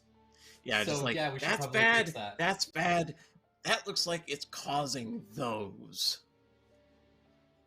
Yes, I suspect there is something out of balance in that place. There's a Slightly. hoot of assent from overhead. Being Kurdish, do I know anything about what's going on in particular that newcomers might not? Okay. Yes. So, thank you so much, Tobias. Tobias, you're returning, to your homeland. Maybe you haven't been here in some time, and your feelings on it are complicated. But you do know this.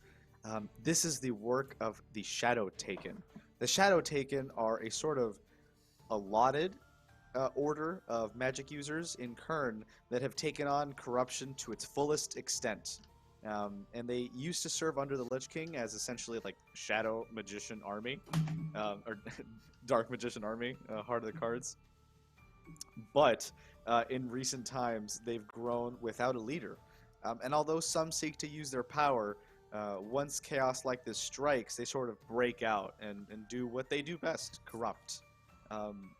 There could be a force leading behind there, but you know that it is just as common or likely that it's just themselves going on a rampage, right? Again, that is unclear until you arrive. So, corruption-based mages. I see the corrupted wizards are at it again. Indeed, that would probably be the quickest path to fixing waves generally at every other problem, all of that.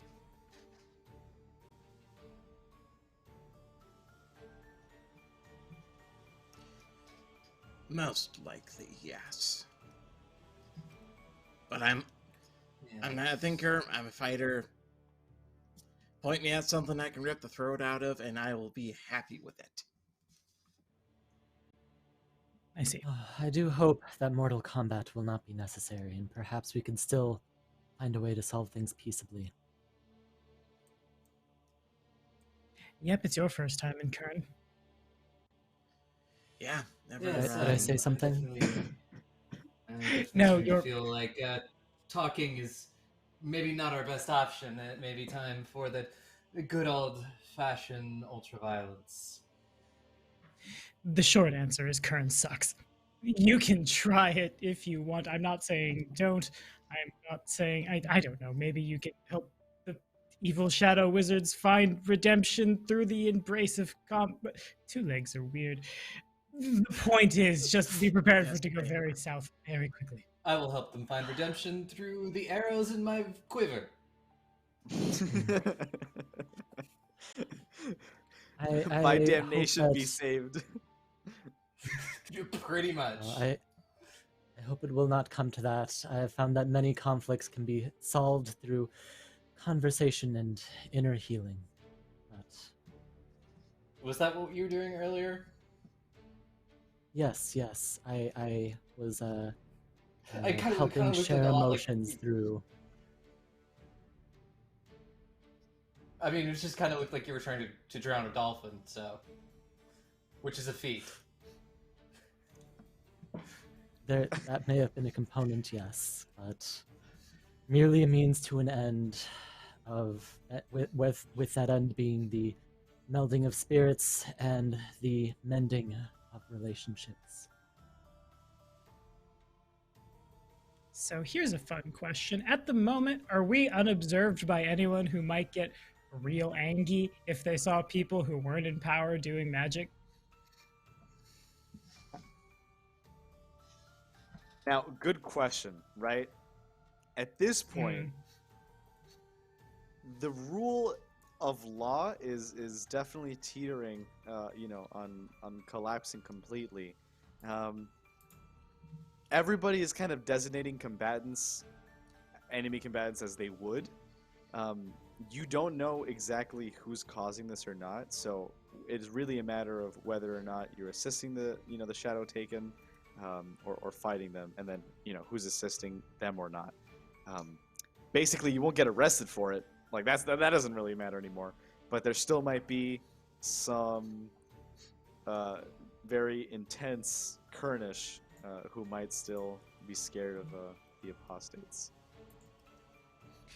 So I may or may not be able to see a little bit ahead of our own future. Obviously, time is wibbly wobbly, but if someone would be willing to protect me if someone starts throwing rocks at the owl, I could perhaps give us an edge. I just kind of land generally next to the party. I will knock an arrow in my bow and be like, I'll take care of them if they cause any problems. I close my eyes, leave them closed. Dear narrator, I cast visions, going for the spontaneous variant. What's going to happen to us if we go to that shadowy place? Okay, so the Shadow Taken are trying to essentially use hostages to sacrifice in order to bring out or create a new shadow gate. Essentially, they're trying to create their own demon army within the city, and sort of self-propagate with that. If you go there, they're just going to try to sacrifice you. But if you take care of it maybe later, there may be other demons to take account for. So then when all of that information is relayed, eyes open. They're sacrificing people to fuel a shadow gate. We should go there immediately. And I'll, without waiting, I take wing and fly where people can see me and follow me generally by fastest route in the direction. Yeah. If you need to hide, you can always just kind of get on my back. Fur's really deep. Noted.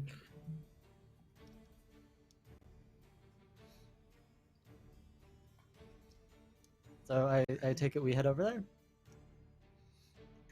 Sounds like it. Sure, right? No roll required. Everybody follows over. You arrive. You see a number of shadow taken, about 6, standing in a circle, or it seems to be like a well. You don't know how deep it goes or how wide it is once you get down there, but you do hear screaming, yelling from the well itself, and springing from it this purple pillar. This is probably the part where I should say, everybody's using safety tools here, and this is a mature themed channel and game, and we're getting to sort of a darker part here, so content warning.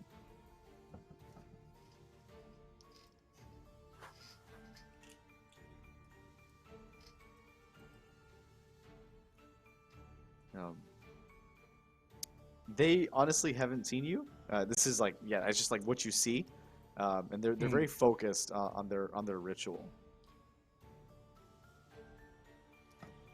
Well, can I tell who maybe is leading the ritual? So Definitely. that well-placed arrow may cause them to have some problems, or at least be a little bit distracted. Yeah, I'd be more than happy. We can do a simple roll for that, sort of like perception check or with any related foci. But you can also, if you want to teach, I don't know, like a role-playing stunt, maybe to initiate, or something like that. If any one of them behooves you as well, that's good too. Quickly looking at all the stunts again because I don't remember what they are. Alternatively, you could ask your friend who's very perception focused and has what was it called? All the perception focuses from the roles that my animals get. My owl is good at smelling. Riddle me that. If you want to do that, I also have Let's do focus in perception as well. Yeah, let's actually do like a combined check. So I'll actually set a higher target number, and if both of your combined score higher than that target number, we'll get a big success. Yeah. Again, also, because I've got seeing, because looking with my eyes is a focus apparently. I don't know how to add focus, but there's the roll. Taking a quick look at the roll 20 here. I got a 14. Ooh, okay. 7? This is so out. both of you are going to get 5 stunt points. So you each have a total of 10 currently. You also definitely blow that away. So you both perceive exactly what's going on. Essentially, there is a sort of high shadow taken mage with sort of copying Jarzoni practices. Weirdly, they seem to have taken the Theocracy's practices and perversed them, made them opposite, and they're performing their rituals backwards. You don't know if these themselves are a Jarzoni envoy fighting, or if these are shadow taken trained by Jarzoni, but there seems to be some tie to the Theocracy very strongly in their movements. You know as well that without some of those old kingdom artifacts that they hold in such high regard and holy regard, they can't really complete the ritual, or at least it becomes way, way weaker. They might not even be able to summon anything if you take those artifacts out and the High Priest himself is, of course, you know, a Hmm. powerful agent in that as well. So full And- perception, you know. Mhm. I want to point out that and like maybe whisper like bits and pieces that we know. And then I was looking at the exploration stunts, and then there's a one cost one that's advantageous positioning. And I was wondering if that would apply to this, if I could find a spot where I could get like a good shot in with my bow, that you know have the best sort of look on like everything Yeah. that's going down. So I'll let you take the role that you already had, Uh-huh. and sort of use that for, you know, having seen everything, and you can go ahead and shoot a perfect arrow at whichever of, like, there's 3 holy targets.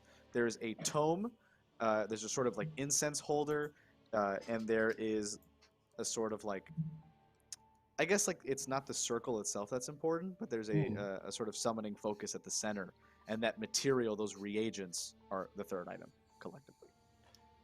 Okay. Because like I was just gonna try to like position myself into a better spot to you know, support them from above when the melee fighters when decided to rush in.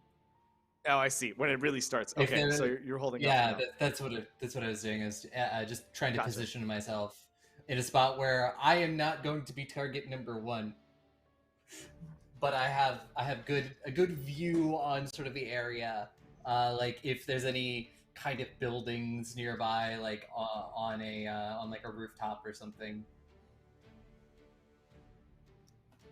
On the rooftop. Okay. Yeah. Who would like to?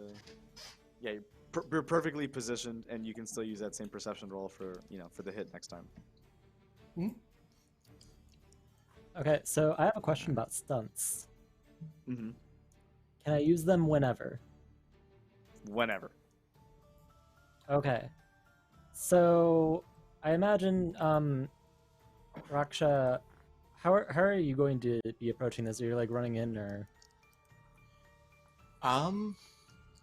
Basically, her plan is to essentially keep the big important guy with the. I assume he has a tall, pointy hat. That's what I figure in my mind. But to essentially get in that person's grill, so that they're not able to, you know, keep leading the incantations or whatever. Okay, so your job, like, basically your goal is to stop it immediately. You know, by getting in their face, and so, you know, regardless of whether you hurt the you know, the high anti-priest or his relics. Okay. Is there any bonus for the target of an attack being distracted or something like that? For sure. Okay. Because Chyr'kin is going to go down and just kind of casually walk towards all these people doing their big spooky ritual. And he's going to use the flirt stunt on the big bad leader dude. And I'm just What? gonna, like, I have 5 of these dice thing. The thing doesn't show it, but, you know, we met our, I think it was the sub goal. So, like, I have 5 of them. Why not use one here for the, Yeah, for the check? exactly. Okay. I just want to read over and see what the special additions of the flirt stunt are, because you definitely succeed. I suppose as all of that is happening, Tobias will land on Raksha as we're going, and I will cast light shaping, if you will allow that to also cover the Yeah. person who landed on. So we are invisible. Likewise, I okay, will so- expect dice of great success. Invisible, Archer on top, Wolf getting in somebody's face, but prior to that, Chyr'kin, you're going to flirt, okay? This Yeah, high I'm going to anti-priest- walk up. I'm gonna Uh-huh. walk up in my, you know, with my piercing gaze, my golden eyes. I'm just gonna look at him, and say, "It seems you're casting a summoning ritual, and well, here I am."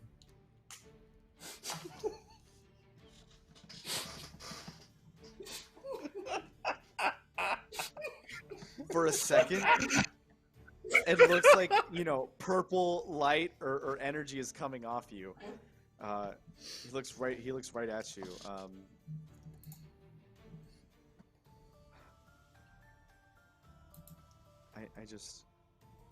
I've never seen someone so beautiful. You, clearly, the corruption brought you to me, to all of us, but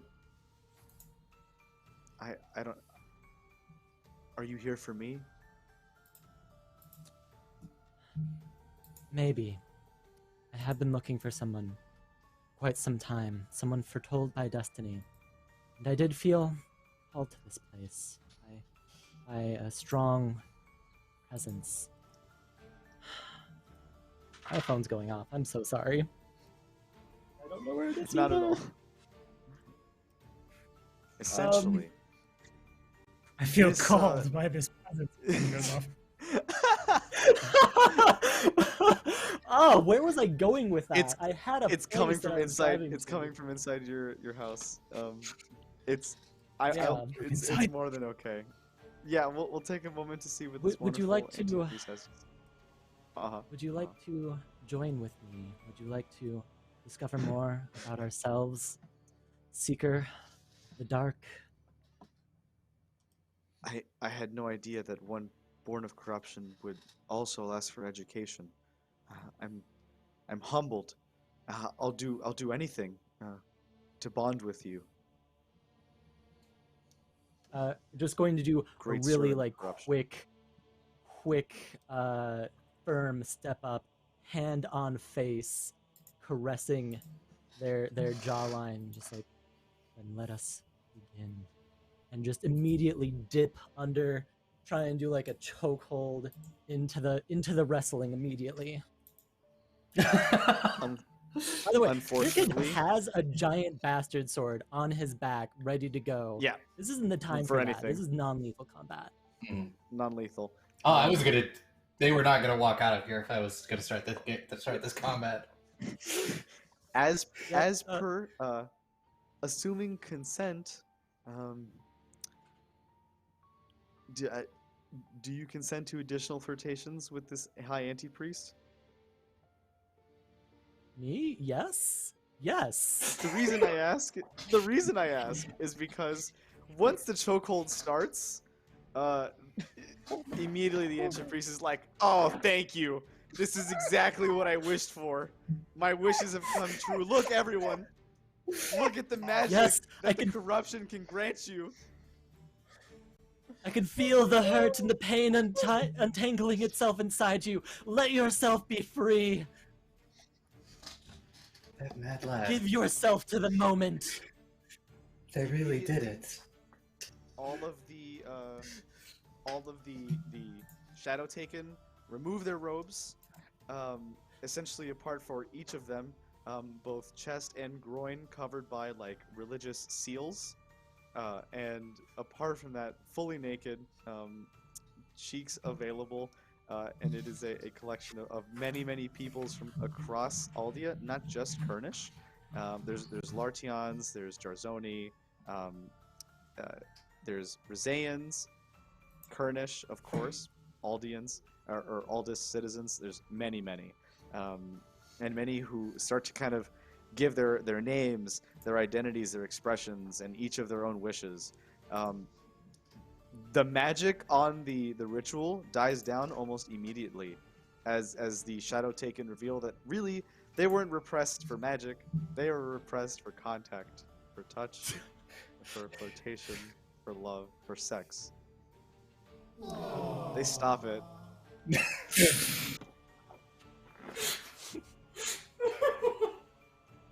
They stop all. For all of them. Uh-huh. Okay. Yeah, While we're getting they down just and stop. dirty, I'm going to make a motion to the invisible creatures behind me towards the artifacts. Exactly. The artifacts are still there, and they don't want to touch them, but they have stopped the ritual. At this point, we will move on to Raksha, who is up next, and then see, Tobias and Willa were getting combat ready, but that may, seemingly less and Oh, less I mean, likely. I'll just try to take out one of the artifacts with my arrow. When it comes to my turn. Okay. Stay on so, Raksha, keep Raksha invisible, so we can just. Two legs are weird. Boop. Basically, yep. Oh, Raksha? that's our catchphrase. So, Yep. yeah, I guess Raksha is going to do a very careful steppy step, like very low to the ground, careful prowling to try and grab one of the relics.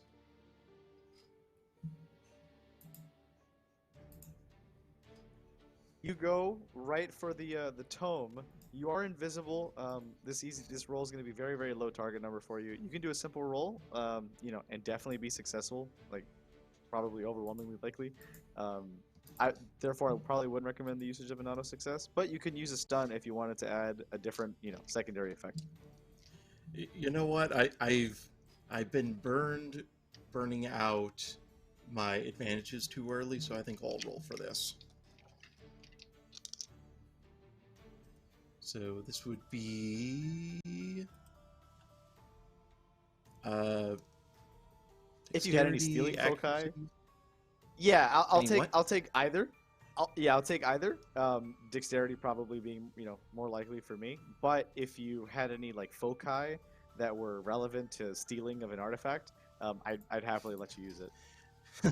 She has a running focus, weirdly enough. I don't think that's quite relevant. Yeah, let's go with dexterity. Oh, that's actually quite nice. 6 plus 5 is 11. Plus 2 is 13. I mean, it's for sure, right? Like it was 7. You knock it out. In fact, like I know it's not combat, but it's still kind of a crit success. You take it. Which one would you like? The incense holder, the reagents, or the tome? Let's go with the tome. The tome. You go right for the book. As you clench into it, you like there's this energy that you feel rushing into you, this dark presence, and it seems like eyes are focused on you. The priests, the anti-priests, are sort of starting to turn their head towards you, and their bodies are starting to swell with this corruption. Glowing At this point, she would purple. like to. At this point, she would like to haul ass, get it away from the ritual site. I'll say that because you were using a running foci from the last one, we can consider it kind of the same check, unless again Okay. you wanted to use a stun and add a secondary effect, and you get out of there back to where Willa is, safe and sound. Perfect. So Raksha, Willa, would you like to shoot one of them? I'll shoot the incense holder Yeah, perfect. with my longbow, because I mean, they can't do anything if the thing is broken. And that's accuracy. I roll. Yeah, accuracy would be yeah. And then I have you can use like a focus for bows. for both. Exactly. Boom. Mm. Perfect.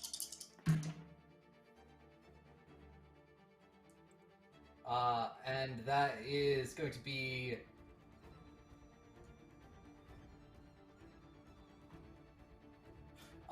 14. 14. I've definitely knocked it out of the park. They're still super distracted, not as much. So target number was 9 this time. Still definitely bypassed it. You can describe how you break it.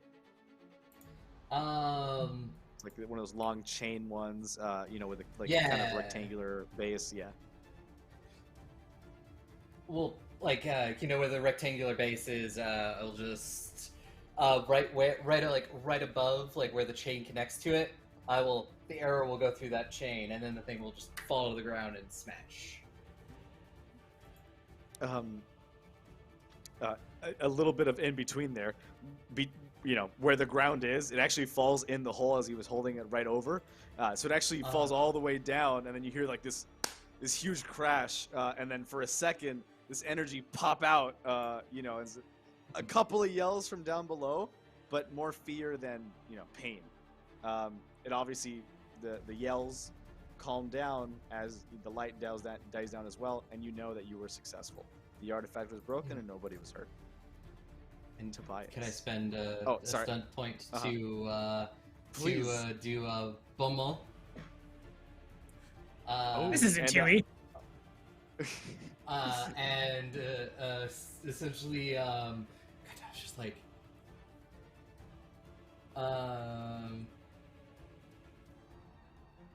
and essentially just being like, having some performance issues over there. the anti-priest is And like, demoralize them. not with my God. Yes, yes, you're nearly there. Keep going, keep going. His eyes start to fizzle out. They get, you're able to do it, and successfully, right? They all like, oh, they were starting to turn towards Raksha and kind of get back, but now they're demoralized as to what they're doing.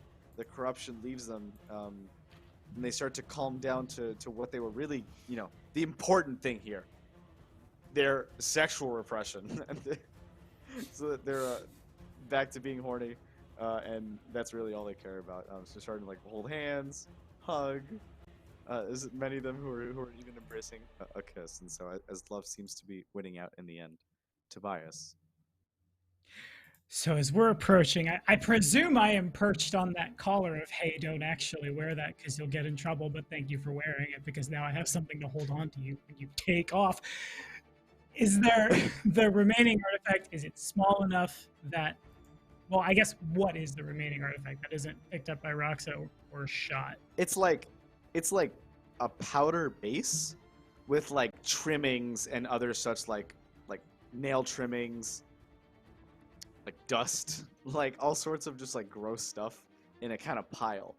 It's not very big though, so you could take a big handful of it, and removing a large enough portion of it would count that as that being destroyed as well.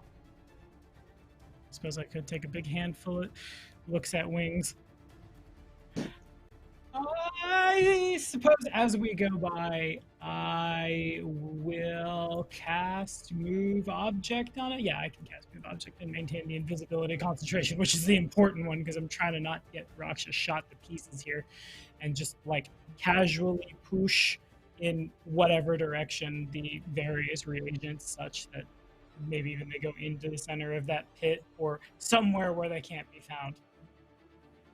Yeah, split it to the four winds and completely leave it completely unusable. So you're more than welcome to use dexterity or accuracy. Oh look, Raksha is with Chyr'kin. That's cool. I don't know how Raksha got over there, but apparently is close by. I couldn't toggle. So then Move Object is intelligence shaping, and I huck it. Let's check at it. Yeah, you're more than welcome to use like any appropriate ability or any foci if you have any. Down to a 15 then, which I don't think I have any foci with this. No, a 15 is like super high. It definitely bypasses, especially with them so demoralized, so flirtatious, so under the just the auspicious nature of Chyr'kin. Please describe how you want to do it, because you definitely succeed. So, we're going very slowly. We're pawing up. I see an arrow go flying, and one of the artifacts is no more. Raksha leans down, picks up one. There's this quick look over at the reagents. I concentrate. The wind picks up a little bit, and they are scattered. And then Raksha takes off, and there's this dig in to the circlet real hard. In Raksha's mind's ear, probably literally just an owl hooting through telepathy as we zooming back around to where Willa and Safety are.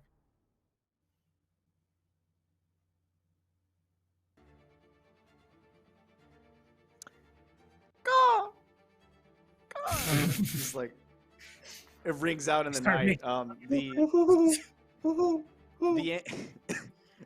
The anti-frisk, definitely more accurate. Thank you so much, dude. So Tobias, comes back over to Willa, and it all almost happened like very quickly, almost in an instant. A lot of the anti-priests even got a whiff of some of this like demon dust. They're like, oh, and they're like kind of, you know, crypt mold inhalation is probably not good for you. So a couple of them kind of like pass out, just kind of fall asleep on the cobblestone right there in the middle of in the middle of this like once boisterous plaza in the dead of night. At this point, the Shadow Taken have been completely neutralized as a threat. Many former shopkeepers and people living in the shops around there come up from their second story like tops and come down to find like a bunch of anti-priests making out with religious seals on them. Chyr'kin choking out like the head anti-priest, who's the only one that still has his robe on. Like a bunch of that would have come off people... if I had any say in it. you rip off you rip off like the the chest piece and the robe, but the headpiece still stays on, and it's just like a sort of rectangular with like rectangular block with like two eyelids, and so it just looks like somebody's wearing like this Halloween mask, naked. Many people yelling underneath you in the dungeons to be released from their hostage holds that were collected during the day.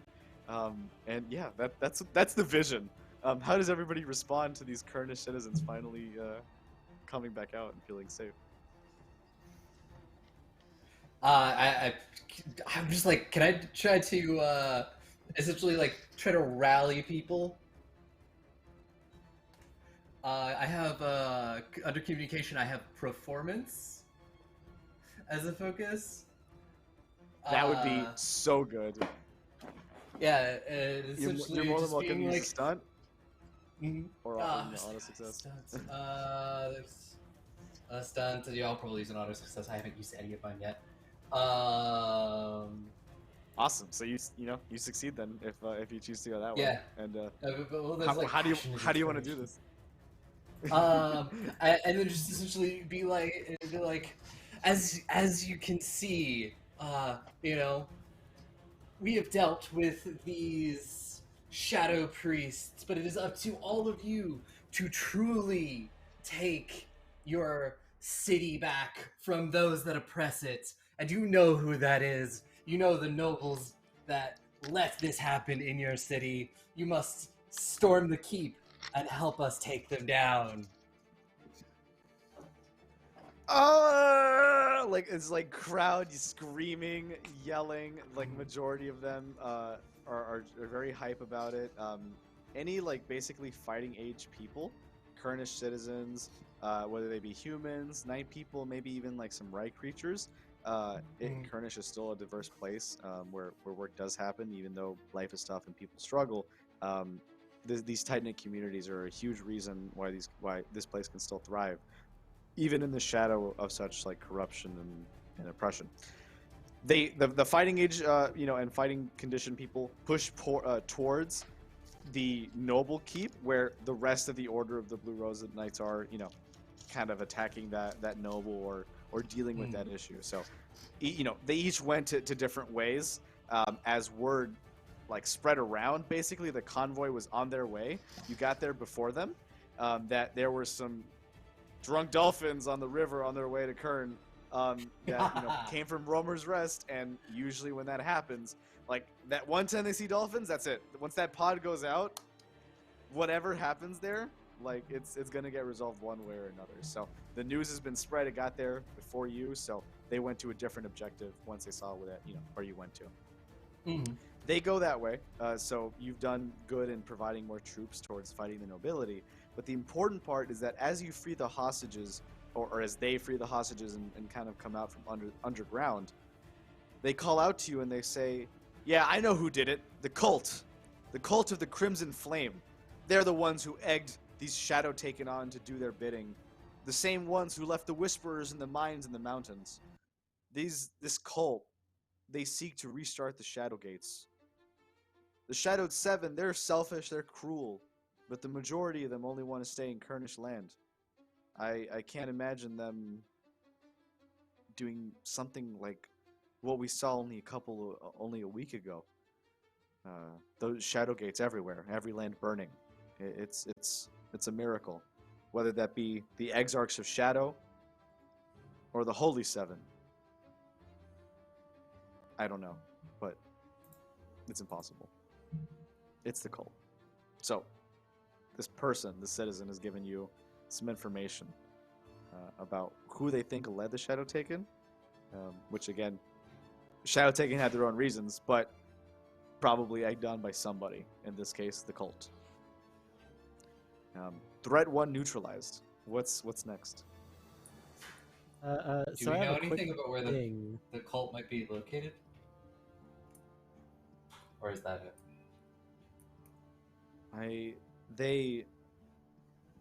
They will only come when they feel like the city, like they're about to lose the city. Right now, they think they have control of it because they're, in control of the different people plaguing the city. But once they lose their buffoons, their hench people, I think that's when they're really going to come out.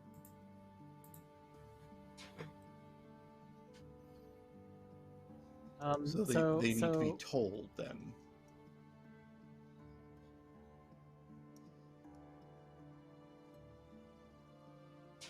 So while I'm wrestling this guy, though, can I get a sense of like what drove him to evil, corruption, badness stuff? Please, would you like to use an auto success or a stunt? I would like to use a ability check. Not any of the special things. Okay. That So this would be like communication int something? or willpower. Oh, communications is communications is a great one for this one. If you have a foci that's applicable to, I'll take it. I don't think I do. I got a 10 plus 2, and I don't think I have a focus. I do have communication romance. Romance, yeah, enamored with you, so you can add 2 more to that, and it just Okay, puts you 14. over. Yep, you would have failed otherwise. That's great. So super good use of that focus there. You bond with this person through combat flirting, as was your goal really all along, and you mind meld a little bit. You do learn that the cult does have a sort of somebody that they would never expect to be fighting for the cult, right? It is a member of Kernish society, but it is not exactly nobility. If anything, it's actually a disgraced individual who has teetered from prominence and returned to shame kind of often, right? So Kernish society can't make up their mind whether they need this person or not. And so, saying that they're completely noble or privileged is a little, it doesn't tell the full story. This person did come from worse backgrounds and, experienced like more violence, poverty, quite a lot. They even lived directly under the Lich King. By then, sorry, go ahead. This is this person, or this is somebody else in the cult? This is somebody else in the cult, right? So it's almost like, somebody that this priest looks up to, right? And then so in a second that'll become a little more clear. So essentially, doing anything they can for the Lich King until finally the Lich King betrays this person, and are flip-flop between prominence and nothingness. Eventually, this person gets angry and decides to recruit a large force in hooded figures, but not exactly the same figures. They seem to have a completely distinct clothes from the group that you just faced, and you can probably assume that this is the cult speaking out towards them. The person that you're headlocking is at this point wearing the clothes of the cult. So, this was like a dual member, both a cult member and a Shadow Taken, that eventually used their Shadow Taken status and colleagues to further the cult's goals. So you now have like a personhood, a motivation, basically betrayed by the Lich King, and seeking some sort of revenge against the legacy that he built. Take that as you will. Don't exactly Okay. have an identity yet, though. And then to finish off the thing with him, Chyr'kin will pin this person to the ground, just kind of straddled over him, arm like wrapped around the back, and whisper into his ear, "Join us. Redeem yourself. You are not all corruption has done to you." Roll auto success or stunt. That would be a roll. So I got, so on die it's an 11. I also got 2 5s with a 1 on the drama die for 1 stunt point. I'm assuming this is romance, so that's going to be Yep. plus 4 is 15. 15. It was a difficult one. I set the target number at 17. This will be scooting over. If somebody would like to assist in some way, please be my guest. I mean, I can attempt to assist. What do I need to do to assist? How do you want to help Chyr'kin in converting this proselytizing person?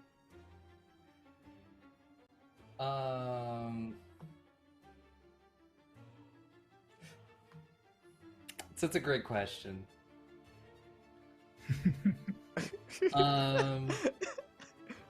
Maybe some big ol' wet dog kisses? I mean, I'm not the dog, so I know, Yeah, but that's all I can think of. yeah, I'm like that. I'm. I mean, if these are a bunch of like touch-starved, lonely people who just need some love in their lives, Raksha will absolutely be like, "Well, it's not ripping their throat out, but it'll help." We'll just pat him on the head. Just be like, there. It's all gonna be fine. So Raksha, you're on this. Apparently. All right. Roll auto success or stunt, and then describe what you want to do.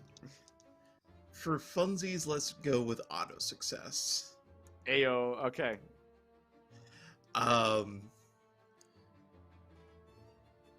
So she'll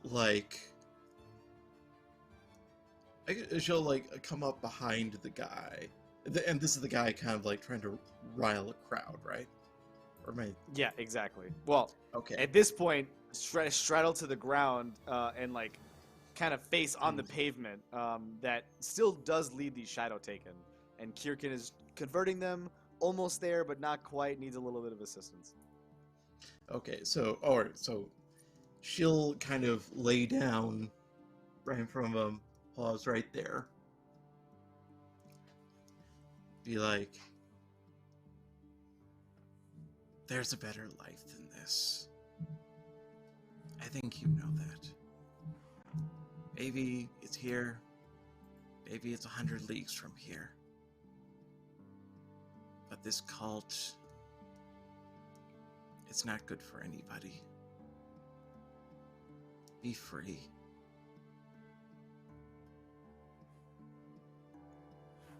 At this point, this man converts like immediately. He's never met a Rywolf before, so he has no idea how the hell psychic contact works. So you just like stare into his eyes, and he just hears like from a distant voice, "Be free.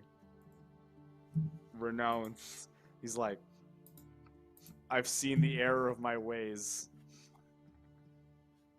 We must repel this negative force rather than assist them in tearing apart Kern and hurting our fellow people.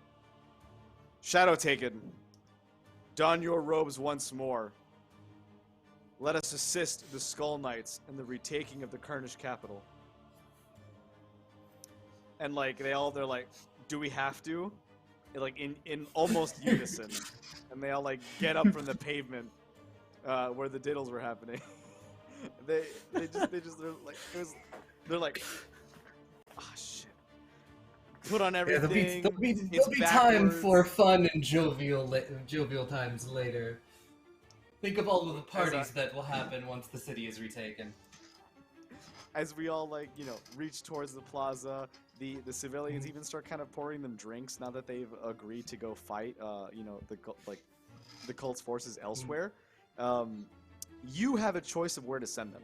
Okay, you can choose to send them to solve one of the other two threats, whether it be at the docks or at the battlements, whichever you choose.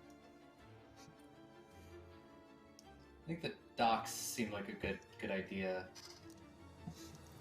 Yeah, Someone who can be very, very high up in the air and can see presumably a lot of the city, which seems worse of the two in terms of like violence and casualties and things.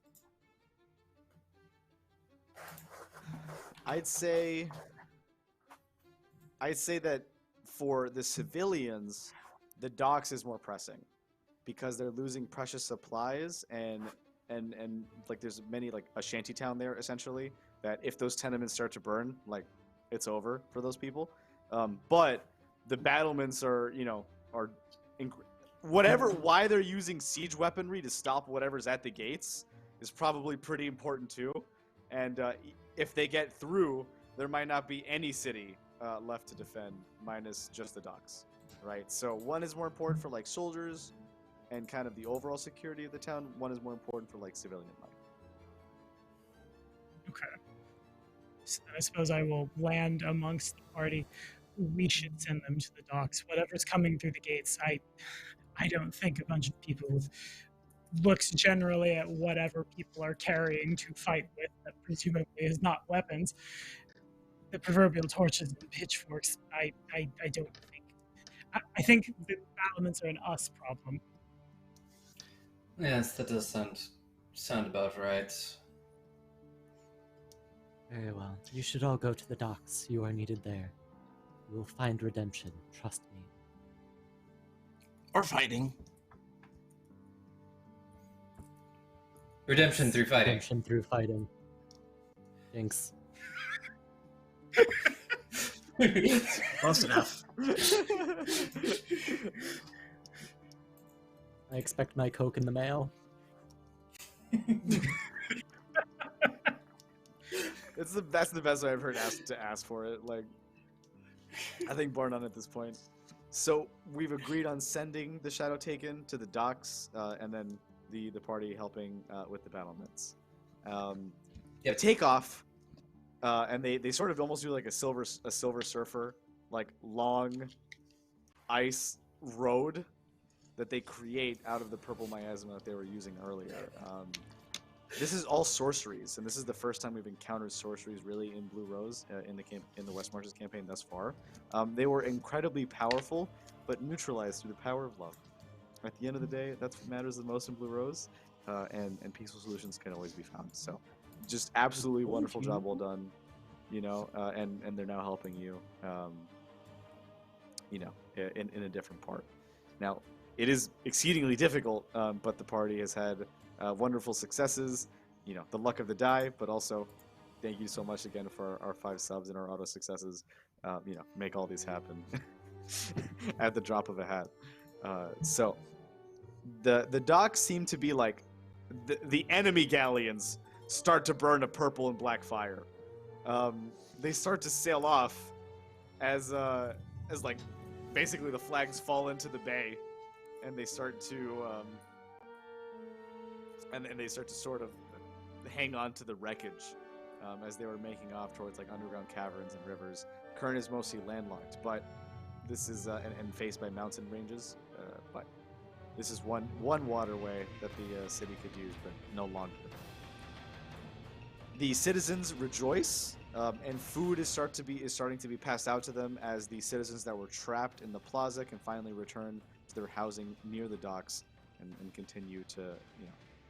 Families are reunited, workforces are united, and they take arms to defend and rebuild, along with helping with the other issues. It seems like some of them take off towards the mines to take care of the Whisperers, and others take off towards the palace to see what's going on with the nobility that's been supporting all this. It seems like at this point, Aldis's reinforcements for Kern, if you want to call it that, and not an invasion, has been helping, right? It seems like they're pushing them out, and Kern may be returned to those that initially lived there. You arrive at the battlements, which is the last segment here, and what you see is a strange sight before you. It seems like, Tobias, especially for you, the Order of the Skull Knights are vampire knights that serve under Lady Talus, a noble herself, one of the Shadowed Seven. Now, Lady Talus served directly under the Lich King, a close ally of hers, and her order followed her. Now, Lady Talus, you thought may have been helpful, and that the Order of Skull Knights could have assisted you, but really, they've been nowhere to be found. What you see at the gate is almost civil war. The Order of Skull Knights are fighting each other. They use wyvern mounts to get around, and they're very like Nazgul-like, if you want to think about them that way.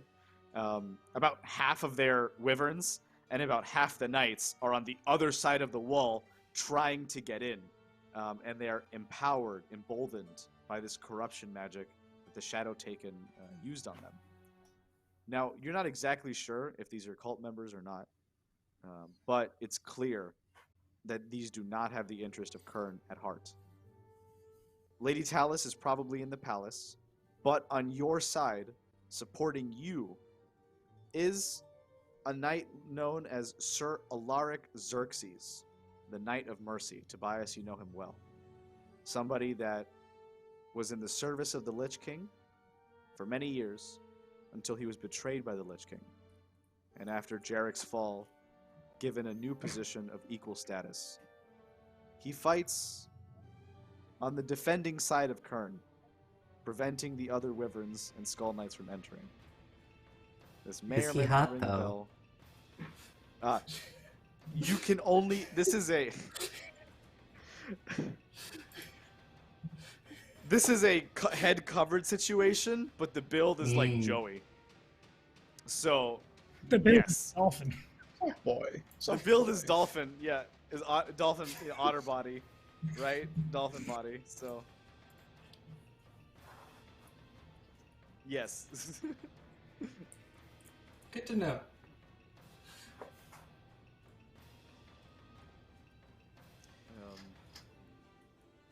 You have a moment to discuss amongst yourselves before you approach the battlements. Well, what do we want our game plan to be? Because it does... Most of our targets are on the other side of the wall. And on wyverns. And on wyverns. I mean, Perhaps we could climb over? I was gonna see if there were any giant vats of oil that we could just dump on them, but you know. I mean, you might have some more success that way. Yes, wrestling in Here's a oil has question. always been a quick path to success. Here's a question I never thought I would ask. Can I fly faster than a wyvern can? Generally speaking, based on the knowledge of the body that I've had for my existence. I'm gonna say that at this point, it's purely up to the rolls. If you roll well, God. yes, you can go Mach 5 for all I care. I can try to run a distraction. I suppose there are too many minds to manipulate all at once. I don't know. I'm at a loss. And so we're like fighting for the defending side, correct? So you'd be fighting contra the ones entering. Yep. Okay. Yeah. I wonder, you think those wyverns are easily spooked? I mean, I could try shooting some arrows at them, see what they do. Maybe you shoot them from on high. I come up from below, barking and snarling. I mean, I don't have a better idea, so you know, let's give it a shot. Alternatively, I could try to get one to follow me, and then I dive, and then they dive, and then you jump, and then they hit the ground, and oh, that was all it wrote. And then we just repeat that for every single looks up at the too many wyverns that are much bigger than me, over and over and over again until Well, I mean, healing through is combat. there like a that wyvern. I mean, is there a commander? Is there like a priority target like there was last time? Yes, we should definitely figure out who the commander is, focus on them, and then have Chyr'kin wrestle the rest, I guess. Show them Okay, love so I'm through wrestling the combat. rest this time, not the important person. Oh boy, No, that's just gonna be a lot every of other sweaty bodies wyvern. over me. I think you'll do okay. I mean, I think the Man. person that you would need to wrestle is on a wyvern, and as much as I want to see you try that, I think you might die. Actually, can I try something first? Be my guest. It's worked out so far. Chyr'kin's gonna go to the top of the battlements in as prominent a position as possible and say, "Men and women of combat, please lay down your arms for a brief moment. Let us come together and solve this as rational creatures. Who leads those who attack this place?" So the defenders who are not seemingly like giving off aura of corruption, stop for a second and do look at you. The ones who are giving off the aura don't stop, seemingly over aggressive, right, and unable to understand. The ones who are attacking, which are the ones that you're really asking, do not stop to answer. And I would say that even with an auto success, like they wouldn't. So I won't make you roll for it. They just That's cool. yeah they're being affected by some sort of effect. You do find something off though. You just it's weird that one side is putting down their arms, but one is not, right? If I not take sure a how, though. second, if I take a second to look, is there like one person who might not be as fixated? You know, maybe they're the ones that are kind of orchestrating things and might have been able to get pulled away a little. The only one that you see who looks anything like that is the only one who looks higher than the others, I should say, is on the defending side. Like I said, Sir Alaric Xerxes, the Knight of Mercy. Seems to be at the back, pretty chill. Okay. Never mind, everyone. Please return to your combat and fight valiantly for your country. Thank you. They didn't stop, and they just like keep bashing the gate, right? Like they just like didn't hear you. Oh, that second part was the defenders who stopped to look at me. Oh yeah, and they look back, they're like what? And then like, they carry on, right, with their like intense fighting. Oh right, I'm in mortal danger. That was my thing. That was my gambit. Yep. Tobias, not in exactly mortal danger. You're just at the top. Tobias. Oh, we're on like initiative now. Okay. So we're no closer to finding the leader. Gosh, I guess I'm just going to, against my better judge. Well, what am I saying? I will make myself invisible because I can do that. I don't know how Okay. well wyverns can smell, but it's what we got. And then I'm just going to Okay. up and away to try to find whoever is presumably leading the opposing forces. And as Okay, I so- go to Raksha, just like, I'm going to bring them down to you, and you see something chasing nothing, that's your target. And then I make the sound of jaws snapping shut through the psychic contact, and then away we go. I'll have my bows Easily ready. done. Okay, so Willa with bow, Tobias flying, Raksha. She's going to make ready with Tobias. Okay. Okay. I just want to see how this would work out. Let's see. Okay. Tobias. Roll, stunt, or auto success?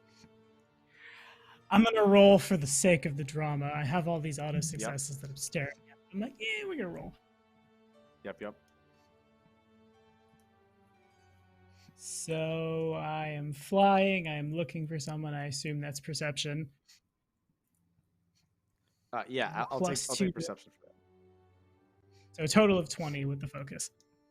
Yeah, 100%, right? So you definitely are able to attract a wyvern over, right? You're invisible, so they can't exactly catch you, but they do feel like some force. And this force is so aggressive, it does push them, towards you. The wyvern, with a knight of, the skull knight following right atop, chases you, right, back towards the battlement where you came near Raksha. Now, this is probably where we will enter combat for the first time of the game, and probably only time. Your speed is up here. I will have, speed up, probably going in waves for the enemies down here. But, essentially, Tobias, when you get close to Raksha, there's one wyvern chasing you. Raksha, a wyvern from the defending side, comes striking at symmetrical distance to the other one. So now both the corruption aura giving wyvern and the non-aura giving wyvern are attacking at the same time. And they're sort of like sandwiching the both of you. Because you led them here, I will still give you first round for Tobias, Raksha, and Willa, and then we'll move into actual combat. Okay.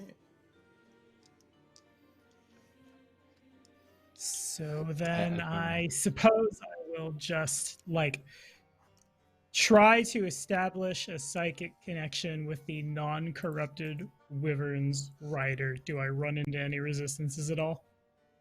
No. He lets you do it, and he's like, "We knew you were coming. Just die." And both sides turn towards you and arm all ballistae, all siege weaponry towards you. You're fighting all wyverns, all knights at this point, with Alistair looking upon. And I thought that big mouth anti-priest who I saw take care of the brigands a little while ago told you everything. Good. I'm glad you knew nothing. And Alistair, in hindsight, I think is the dogs.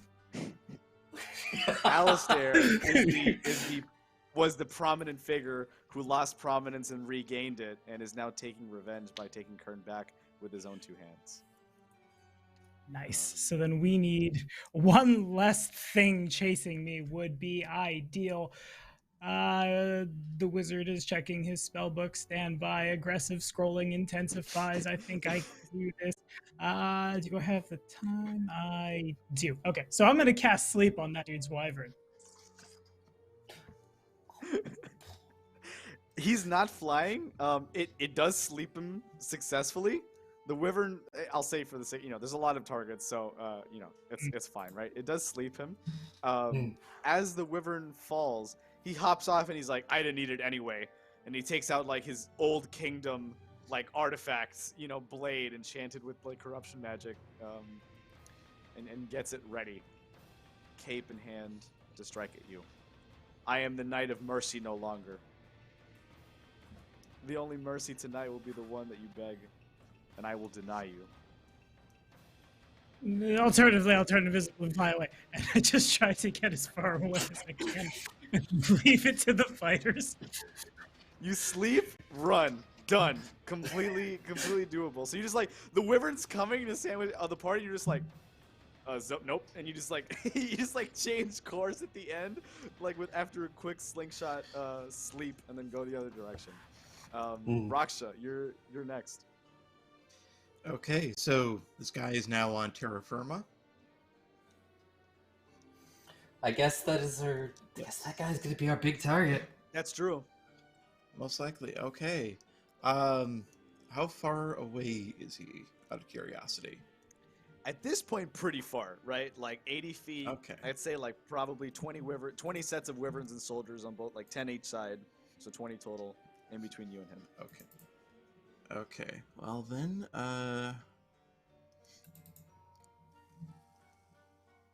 she will. Okay, so her run speed is 18 yards.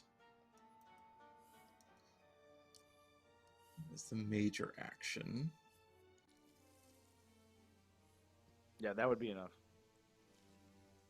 Okay. And so yeah, that's the major action. So unfortunately, I don't think I can attack. Well, I can do this.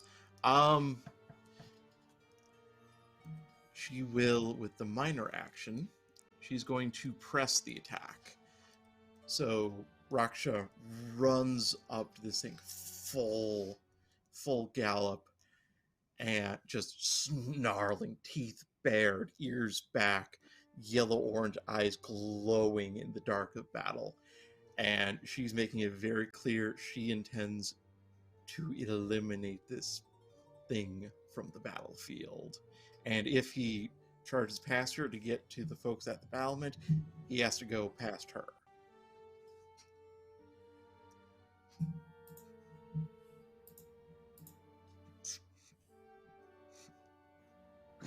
You skip past, or you just have to move. Yeah, you don't have to roll for that. Yep. However, did you say you were invisible or stealthing in any way, or you're just running right to him, right? Running right to him. You will incur, like 40 attacks of opportunity real quick. Or relevant or the relevant mechanic. This is actually my first time using this mechanic, because I don't do combat too often in Blue Rose. But we'll make it lighter since it's not, it's so many of them, and you're running very quickly. So you can use another one. You can use one of your conviction, which is your auto success die, if you would like to take another major action, and whilst moving, try to avoid them. But otherwise, we can roll this damage. Okay. Yeah, we'll use one of the auto successes to. May as well use it to defend. Defend. Okay. You take very little damage, from it, from this whole thing. So I'll just reduce the total.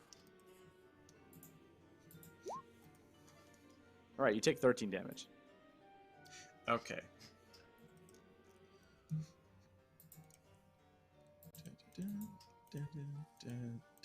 All right. Fair enough. But you're right there, and Alistair is like, bastard pup. I have no time for a wet dog right now. Like spits on you. It's like he's just awful. He's like an awful person. Or night person. Next up, we'll just do combat at this point. So kind of starting at the top, Tobias. What So about I guess I'm me? going- Oh yeah, sorry, yeah, you had your surprise attack as well. Okay, so you can take one bow hit before we actually get into real combat. One bow hit. And can I spend a stun point to do pierce armor? Please. Yeah. I'll do that. Spend a stun point to pierce armor because it's only one for me being an expert. Because of my stun bonus. I see. Better than one stun point instead of two, and.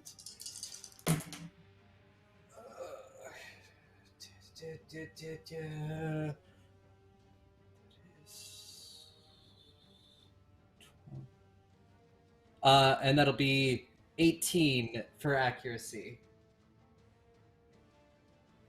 You hit it, and not by much. What do you want to do? You deal damage. I do have my pinpoint attack. Yeah, I do have my pinpoint attack, and it's once per round. I can add 1d6 damage to a successful attack if my dexterity is greater than that of the target of the attack. And the pierce armor reduces the amount of armor rating, right, for this particular hit? Yep. Mm-hmm. Yep. Nice. And All right. And if their dexterity is lower than mine, I get to add a 1d6 damage to the thing. I know it's less, so you do. Okay, cool. So I think it's what, 2d6 plus 3? Oh, that's a lot.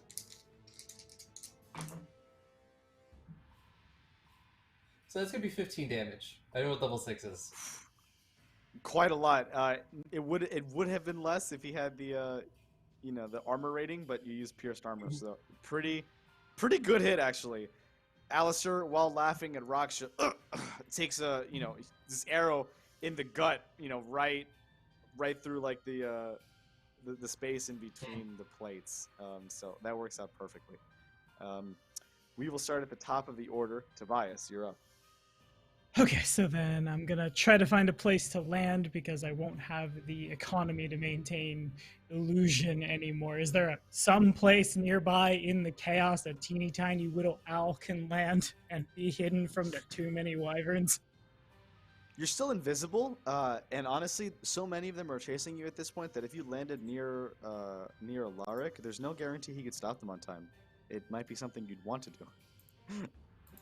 So then I will land somewhere nearby where I can be hidden. I don't know how the delay mechanic works in this system, but my idea is the next time the thing fighting Raksha hits Raksha, because I have connection with them, I can cast magic on them. I would like to cast illusion to make them think that they just immediately struck Raksha dead. So you essentially you land right under. You land like in between the legs of Alaric. You're invisible, so you just chill right there, knowing that this bulwark is gonna stand tall, and you wait there, ready to cast your illusion whenever he attacks Raksha. That's done. Willa, you can attack again if you'd like. Cool. And it says reloading is a minor action? Yes, and you get one of each, so you can do it, no issue. Okay. And do I have to say if I want to spend points on stunts before or after I hit? I'd say before is probably better. Just Okay, you might do lightning 'cause, attack like- or piercing. Yeah. I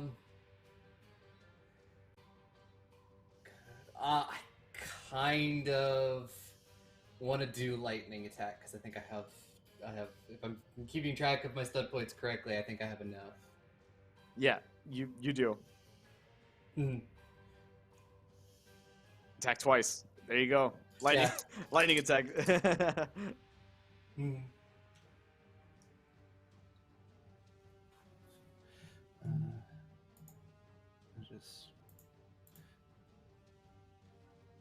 That'll be a 19 for the first one, and then I roll again for the second one. Yeah. And then we'll do damage altogether. Mm-hmm.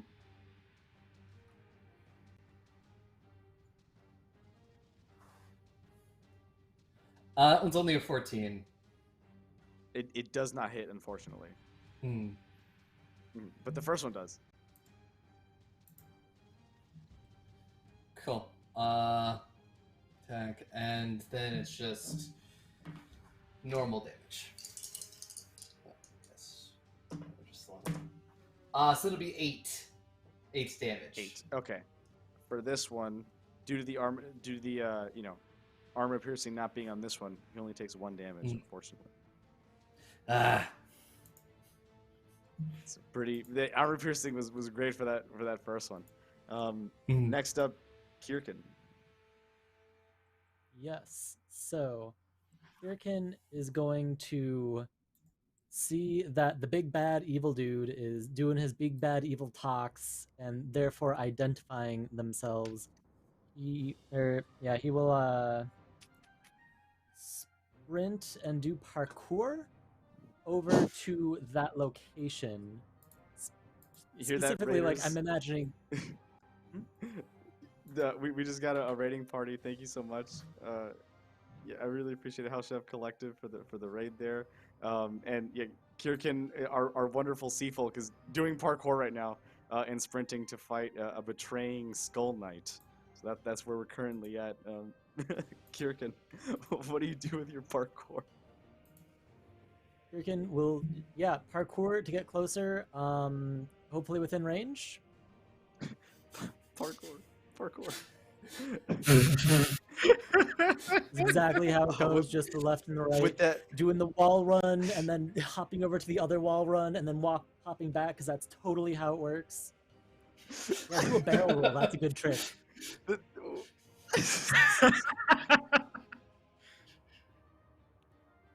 I think that was the best visualization I could have possibly gotten for that, and that's how I saw Chyr'kin doing the parkour, of course. Would you like to use a stunt for this, an auto success or a roll? I would like to roll with Dex Acrobatics. Yeah, that's a good one. That's a good one. And oh, what? I got double 2s with a 6 on the drama die right there. Oh, this camera. Okay, 6. Yeah, you got a stunt point then. So total of 10 plus 13, 15 total. Okay, barely made it. It was a 14. Barely made it. Go down, and right now you're basically right next to Tobias and Raksha. Right, Tobias is invisible, hiding underneath Alaric, and Raksha is there, fighting them one-on-one. Okay. I have like 8 stun points now, so I don't even know what to do with all of this newfound wealth.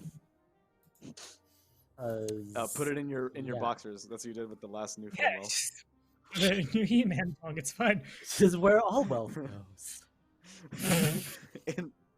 in my literal pocket, like in the one pocket I have. Okay, I think I got one. Uh-huh. I'm going to do 2 stunts on this. I'm gonna do Pierce Armor and Lethal Blow. And can I use an auto success on a major action? That's an attack. Okay. Please. So, yeah, Chyr'kin runs up, parkours, gets right up in the business of this bad dude, and is just like, "Your time for repentance has come. Understand how your failures and corruption has brought you to this point, while I bring you low with my sword." Glorious. That's absolutely glorious. Yeah, so I got 13 for the first 3d6, and then I got an extra 2d6. 13, 15, 19, and then I also add my attack or my strength, which will give it 22 total damage. Definitely break through the defense. It does have high defense, but you absolutely blast it out of the water. So please do. And Pierce Armor Pierce also. Yeah. When the damage is done, it'll like so. Armor Pierce reduces the damage reduction once he gets hit. So he's no longer gonna have that 7 damage reduction that he had before. He's gonna take like the full damage. Plus you might do extra damage because of your lethal blow. So roll me this. That was the damage. I took a conviction point to hit. Oh, that's right. Sorry, you did the auto success. Wow. Okay. That's including the lethal blow. Oh man. Okay. Alaric is suddenly very wounded. This is definitely a Monty Python and the Holy Grail type of situation where the Black Knight has unfortunately lost 2 of his arms. He does not comment, however, on his wound status. He just looks at you. He's almost kind of like crying, but not out of pain. He's sad. If I can have one extra brief action once I'm done slicing this person's arms off with my sword, just taking one hand off and putting it back, or putting it on his face, and just saying, "Come to the light. I believe in the goodness of your spirit." He's going to attack, but he's going to call off all wyverns and skull knights from fighting. He's going to say that at this point it's an honorable duel and he needs to finish it himself. Otherwise, if he dies, he commands them to go free. to return to whoever is leading Kern, whether it be the cultists or someone completely new. At the end of the day, Kern surviving is more important than just him. And even if he was trying to take it by force, he knows that he shouldn't scorched earth isn't the path here, especially on a place like Kern that's seen so much devastation already. He does attack. And then at which point, if target has changed, I will make that target appear to be just struck dead on the spot. I feel like because I am the most complexest of all illusions that I could ever do in this system, I'm just going to pop the auto success on this one. He's going to slash down. Good. You get the auto success. How do you... Who gets hurt? Is this Chyr'kin? Is this Raksha? Oh, God. I Or you? me. There's a part of me that wants it to be Chyr'kin to then pass the roleplay mic back to Chyr'kin to let him have a way over the top dramatic illusion death. Yeah, I sold myself on it. Sword comes down, connects with Chyr'kin, and then... Yeah, okay.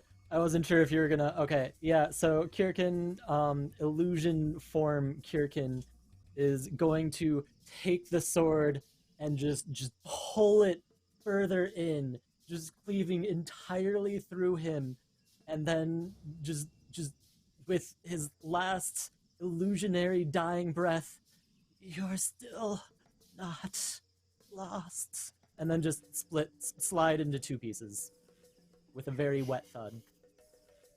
Indeed. And then through a psychic connection with Chyr'kin, he thinks you're dead, Two Legs. Do with that as you will. And that is the end of my ready to action. Alaric, at this point, starts bawling. And by the way, I should have mentioned when he was striking down with his sword, it was like psychic arms. It was like it was a spell to swing the sword. So that's what he was using to do so.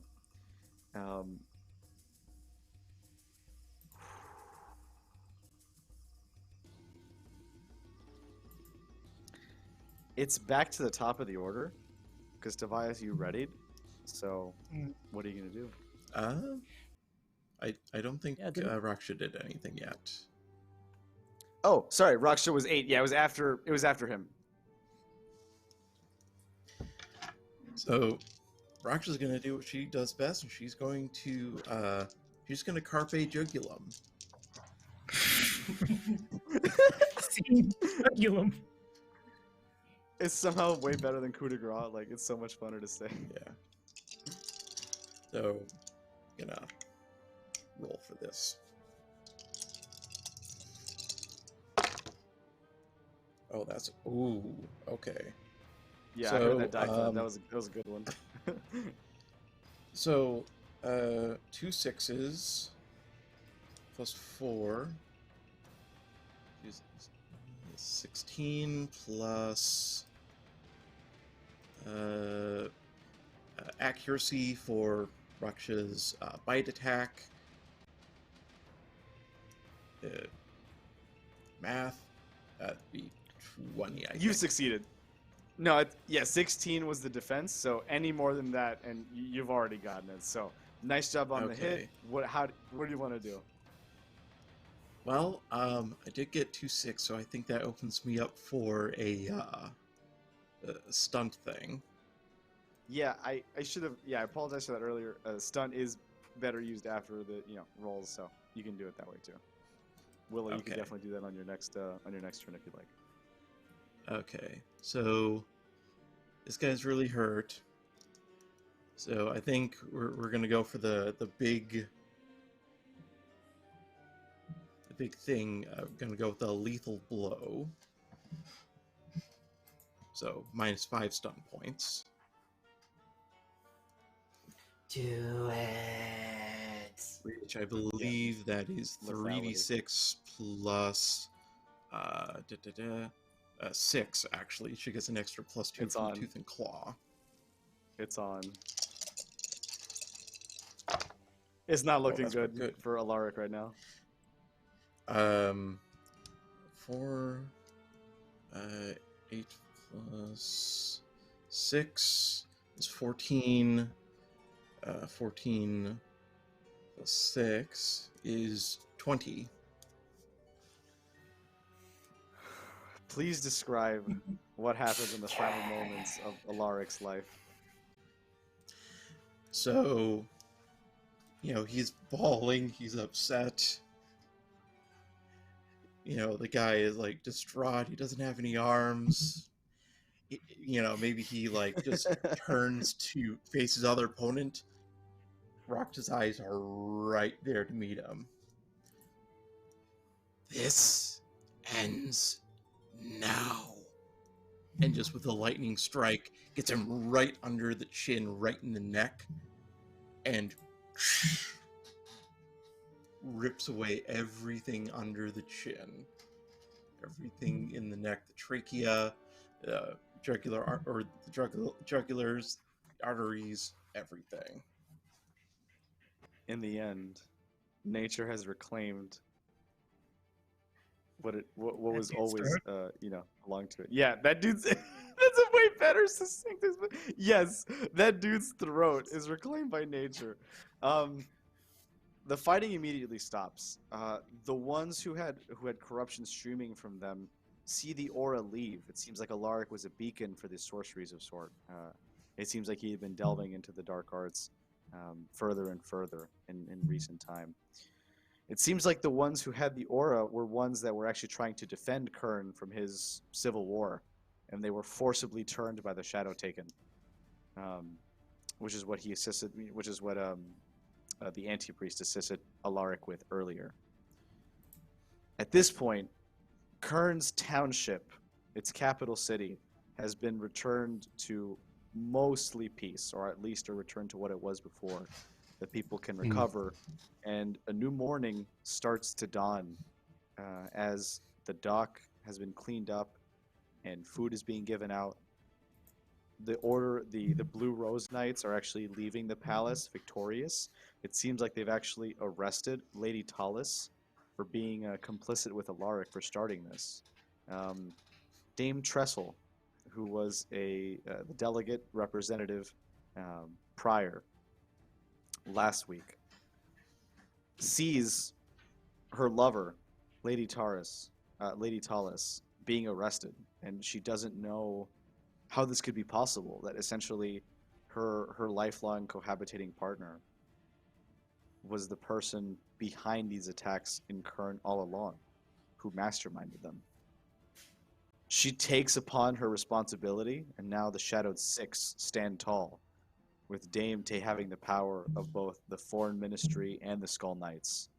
She assumes direct control as Dame Trestle appears to you, the lot of you. Wow. I tried making it here quicker, but I got here and it seems like it's already over. Alaric is dead.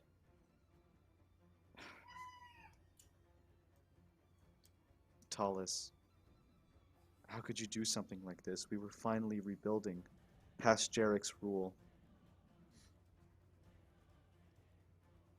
Listen, even if Tallis was arrested and the Whisperers destroyed in the mines by the reinforcements it seems I just got word of, if you weren't here to defend the township, there would be no Kern to return to. Much of our power would be lost, and who knows if we'd even be able to defend ourselves from some of the surrounding dark fiends and shadow gates around here. Our attunement with corruption is not what it once was before. We needed your help. I have no idea how to thank you, but I'm clearly seeing that adventurers from Aldis can do a lot more than I give them credit for. Last week, this week, without both of your helps, Kern would have never made it. As the leader of the Order of Skull Knights, I offer you a membership of moderate capacity in the Order of Skull Knights, if you wish to accept it. You can live in Aldis if you wish, or the Weald, or you can return to Kern, looking at a Rye Owl, Tobias. Dame is a ghoul and is master an interrogation. She can pick your brain instantly. You feel the psychic force kind of taking that from you. So she's offering membership in the Skull Knights. I'm good. Yes, I also think I'm good. I have other places to be. Yeah, it's a kind offer, but I'm not big on being tied down to one place. Your title and your estate wait for you whenever you return to Kern. If you ever wish to take up that mantle, it would be yours. Chyr'kin? Tobias? Fair enough. Yes, if you wish to thank me, please just return to nature what already belongs to it. Give the land back. Return it to the way it once was. As much as you can, as much as I've earned. Normally, vegetation isn't common here with Jarrek's rule and the loss of Old Kingdom tech. But we will plant a garden in your name, Chyr'kin, and a stream to go with it. Whenever you wish to return to your grotto here in the northern lands, you may do so. Whenever you wish, for as long as you wish. Yes, that would be an honor. I'm sure it will be a fine place to wrestle and become one with others. It's like a peaceful grotto in the middle where like nothing else is, and all you're doing is like slam like on the grotto. I'm sorry. Can you imagine a better place though to just like really get up and personal in somebody's business than just a nice peaceful grotto? Yeah, a nice little tree where people can do the people's elbow from. The people's elbow. Yeah, that's definitely, that sounds like the plan. The garden is yours. And my little rye owl, how about you? Well, normally knighthood is a two-leg thing. You know what? Why not? It could be fun. It's a change of pace, and well, I suppose there's only one way to make sure flaps generally around the surroundings stay safe and free for me to hunt, by defending them myself. Very well. I will flap up and then extend, while holding myself aloft, extend one talon forward, the equivalent of a handshake, I suppose. I'll take it.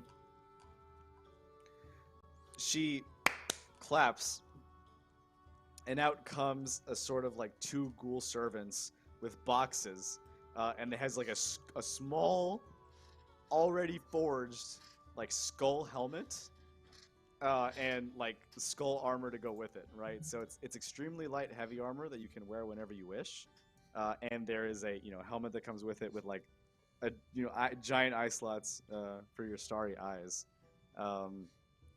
She also offers a wyvern, one of them that has now been essentially lost its master, and says, you may not have need of flight, but if you wish to sleep while still flying, the wyvern is always at your beck and call. I'm sure we could work something out. That's just such a funny picture in my head. Just this owl perched on this wyvern that's flying. I just want to make sure that we don't pass up the fact that Tobias is now a night owl. Damn it. Okay, hold on. I'm gonna roll psychic damage for that. Yeah, everyone take 12 points of psychic damage from that. God. Battered and beaten after the explosion of energy coming from Tobias's knighthood. She says, I will depend on you, strong knight of the Skull Knights. Night Owl of the Skull Knights. You may live in Aldis or return to do whatever business you need unfinished there, and then please come back to Kern. The Northern Realms have need of you. Very well. I want to establish psychic contact with the wyvern. Are they capable of Is it sentient? They're very intelligent, and in fact, yeah, like it's very intelligent, can speak with you, and you're more than welcome to do so. They themselves can't speak, but with psychic contact, no issue for you. Nice. He's like, So establish psychic contact. Okay, first things first. Do you have a name? What do I call you? What would you call yourself if you had the choice? I imprint the concept of a name or what I'm trying to say through instinct to it.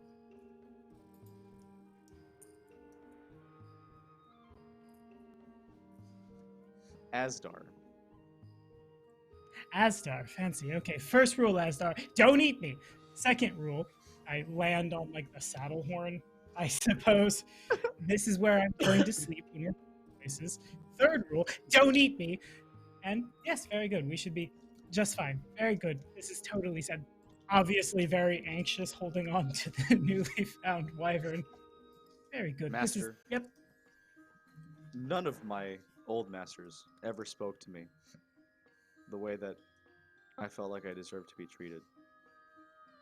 You've shown me such kindness unfound in Kern. I venture to wager you're on the fast track to becoming the newest Knight of Mercy. May the rest of us follow your example. We follow your lead. And Excellent. many knights and wyverns bow, and they thank you for freeing them. At this point, Kern has been successfully, assisted by the Aldians in their crises, and it seems like for a time, peace will return to Kern. We will fast forward, returning to Roamer's Rest. I would assume on Tobias's wyvern. It's cute to think about everybody squished on one wyvern. With Tobias, I'll have my arms around around the dog, so they can stay on Around there the easily, and they don't have to be in a crate. Yeah, Raksha is very much at this point like the nervous I'll carry dog you Scooby-Doo in the style. car when it's going over some rough roads, just like just can't get a good footing. Like I said, I will carry you Scooby-Doo style. Oh. Yeah, she's a big girl, but yeah, she's still not great with this kind of transportation. Like in her head, she's like, and we couldn't just walk. Why? The wyvern looks at you and is like, "Mrrr." You do know though, because psychic contact, so you can choose to establish psychic contact if you want to know, or then Why I not? can tell you. Yeah. Okay. You do. It's only proper. Yeah. Asgar is like, friend of master. It would be a 4-month walk. The Blue Rose Knights got. Yeah, that sounds great. I love running. What? Do two legs have issues with running? Like, I guess like fewer legs, but My master doesn't. No. I mean, look at them. Okay, Asgard, Yeah, maybe we fine. should have first thing. My name is Tobias. Don't call me master. We're friends? Tobias. Friends as long as you don't eat me. Tobias. Yes, Master Tobias.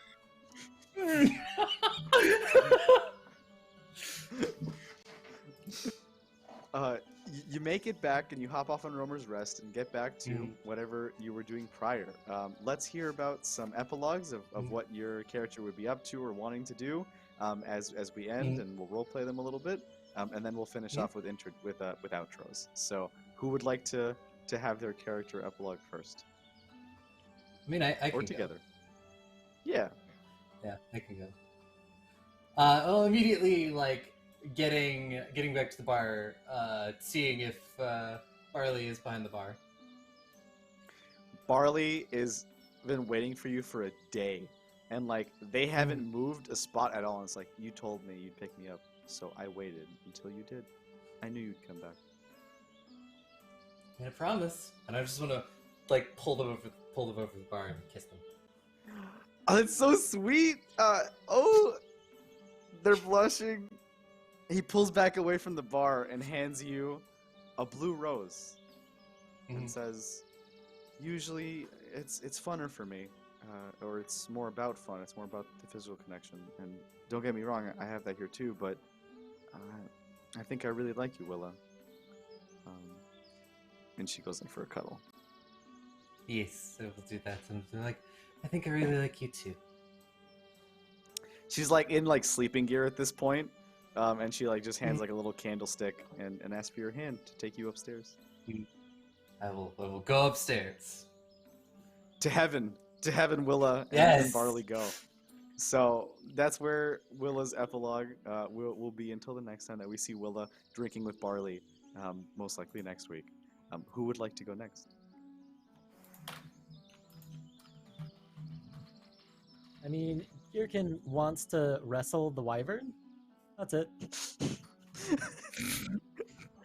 Cut to outside, raining, mist, same scenario as it was before. Muddy pile, Asgard versus Chyr'kin. Yeah, no, Chyr'kin had a good thing going, and Chyr'kin still hasn't met the soulmate they were promised so long ago. We'll just hang out here for a while, wrestling wyverns and whoever else wants to join in. Chyr'kin. Oh, your soulmate was probably that dark priest or something. Chyr'kin looks over and is like, my nephew. I trust my nephew. Chyr'kin. Asgard, Tobias, you can roll for Asgard if you wish. Chyr'kin, you can roll for yourself, and then we'll just have an opposed contest here. In this case, Sure. What am I rolling? I'll say that his. I would probably say it would be brawling strength, and Asgard's strength is 5. Gotcha. So then 3d6 plus 5. Yep. Plus 2 with the brawling. Gotcha. So 3d6 plus 7. 17. Yeah. My God! That sucks. Okay. Yes, you will. Asgard gets Not one ones. punch man. Right. Everyone else is using real dice. I get it now. So much time. Like, let's be clear. This is fate. That is 3 ones. That's It's 3 ones. There's no other way it would have happened. So, basically, all right, Chyr'kin, describe how you slam jam Asgard. I'm upset. I'm low grade upset. One of the goals that I've written down is for Chyr'kin to find his better, and they haven't done it yet. It's still even the wyvern. So yeah, they have a good tussle, and Chyr'kin tries to leave openings, but it doesn't quite work out. And he just gets on top and just body slams the wyvern into the mud.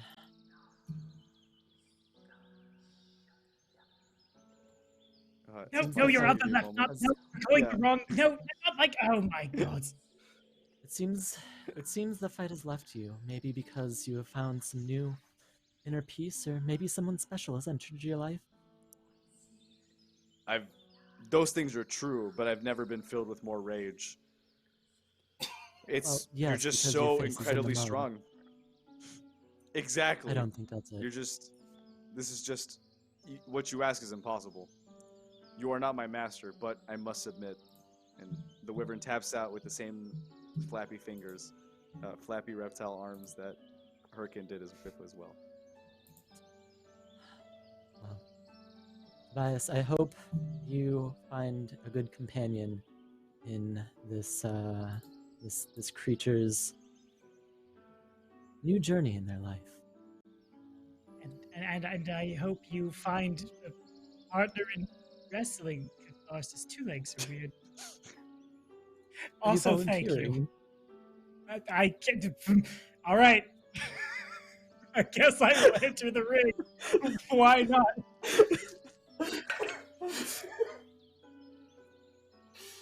And hi, Grain Crackers. Thank you for rating. We're just at the end here. Our wonderful Chyr'kin has just wrestled a wyvern into the ground in the mud outside of an inn that we are finally reporting to at the end of this West Marches session. And Tobias, the newly knighted owl, or night owl, is carrying to their wyvern and figuring out what's going on there. So that's what's going on with Chyr'kin and Tobias.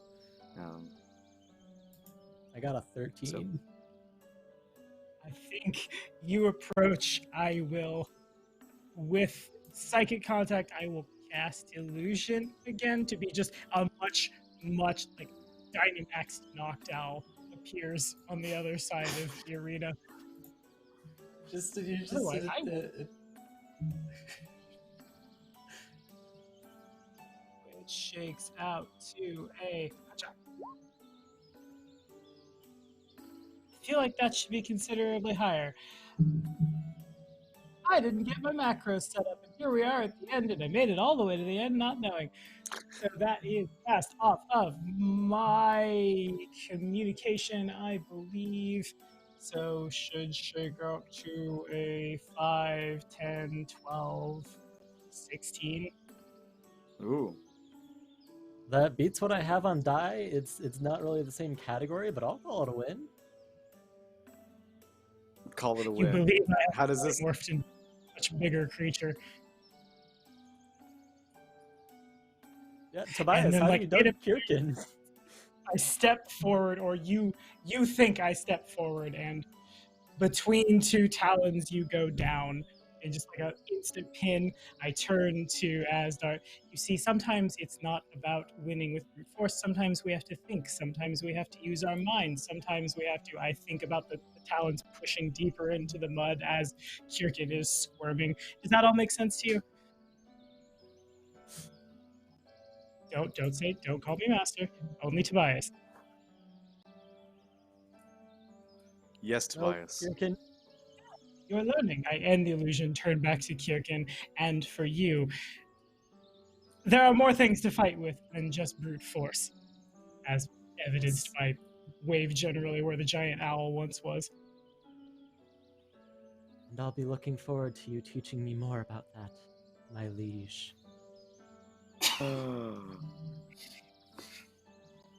But it was the night owl savior was right in front of you all this time.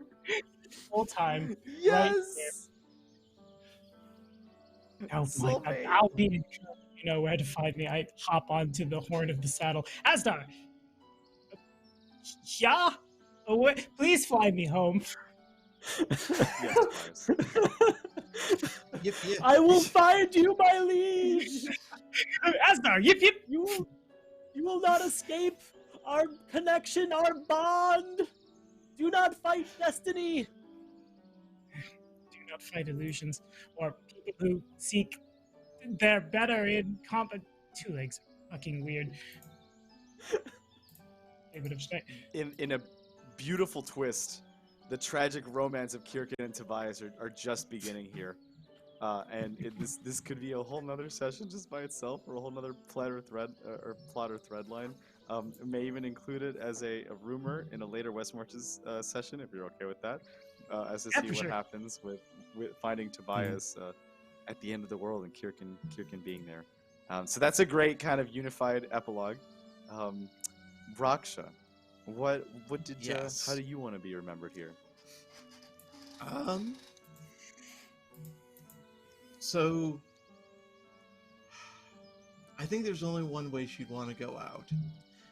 After Tobias makes his grand exit, flies off into the sunset, Raksha just kind of comes around, sits in front of Chyr'kin like, "Alright, my turn."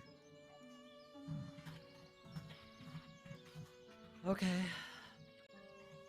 That's It's very happening. well. Let's see what you can The do. inevitable duel. He'll definitely like get ready for this. Like do the knuckle crack, do the.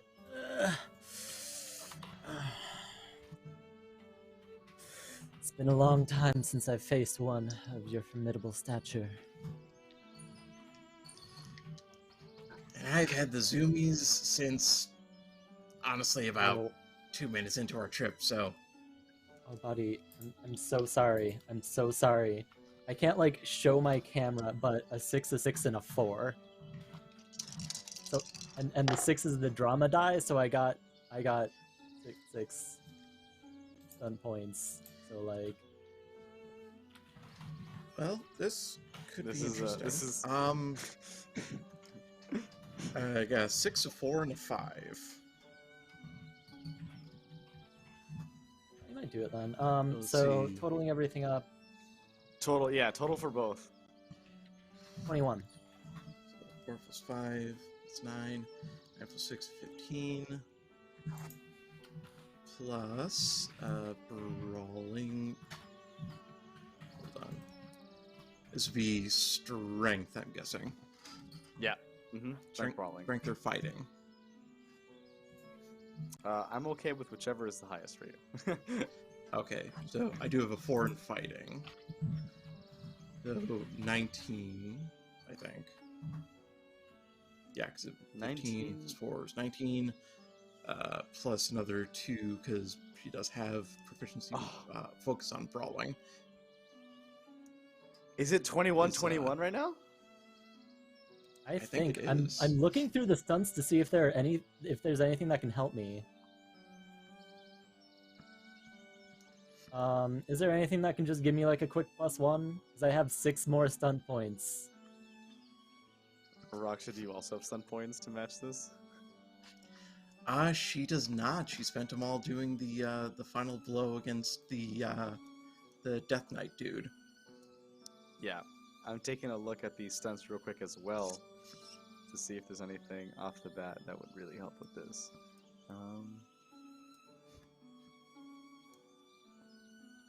If they tie, that would be the funniest thing, honestly. New enemies would be good as a role-playing stunt. You gain the upper hand on your opponent, but in doing so, draw their ire. So. But I You're want to able be to- friends with the puppy. I think I could do Tower of Will. Hour of Will. Okay, for the same. Yeah, +1 bonus, and then no penalty. Yep. So my success gives a sense of brilliance and strength of character. So I'm just, I beat a wyvern today. I drowned a dolphin. I'm pretty full of myself. I drowned a dolphin. I wrestled a gator, and I won some land, and then I gave it away, and then that person gave it away. So Raksha, you lose barely. How does this final duel happen? This is like, Final Fantasy VII, like secret final boss, like. Oh yeah, no, it takes a while. Raksha puts up a valiant fight. I think, it's just gonna be a matter of getting too exhausted, and I just have the inner power of will. And Raksha, Raksha's also zoomies heavily out. wounded from the last fight. Yeah, I didn't take any damage, so there's also that. Yeah. Yeah, Alright, puppy. it's just like... Well, it's like that, I that can only final, have like... one soulmate.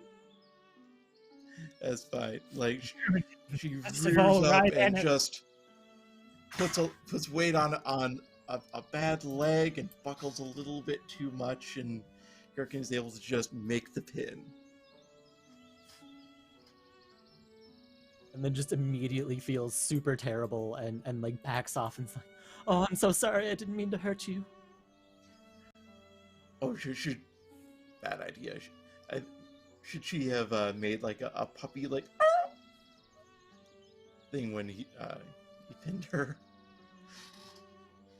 Like, My heart! The yelp, no! No. I'm so sorry, but yeah, I We're know. a valiant Like, worst, opponent. yeah, like, worst case scenario. She's just like, not even like feeling bad. She's just kind of like laying on her side, tongue lolled off, just like, that was awesome. Yes, that was a most glorious tussle. Just kind of like wipes the mud off their face. Nice. Does it? We're outside. They can do this. Giant dog-like Yep. mud everywhere. Just shaking it off. Yeah, she's like, Yeah, the drool pocket comes out, the tongue comes out afterwards, like. And I think yeah, Rock. I may need How do you... a bowl of bone broth. Conks out as Barley quickly runs over, like a pot of bone broth, which is like delicious, by the way, and hops over, low sodium, healthy bone broth, steak water, directly to you. That seems like a really happy epilogue for Raksha living in peace, getting the duel that she wanted this whole time, and getting some big ol', T-bone steak and bone broth to go with it.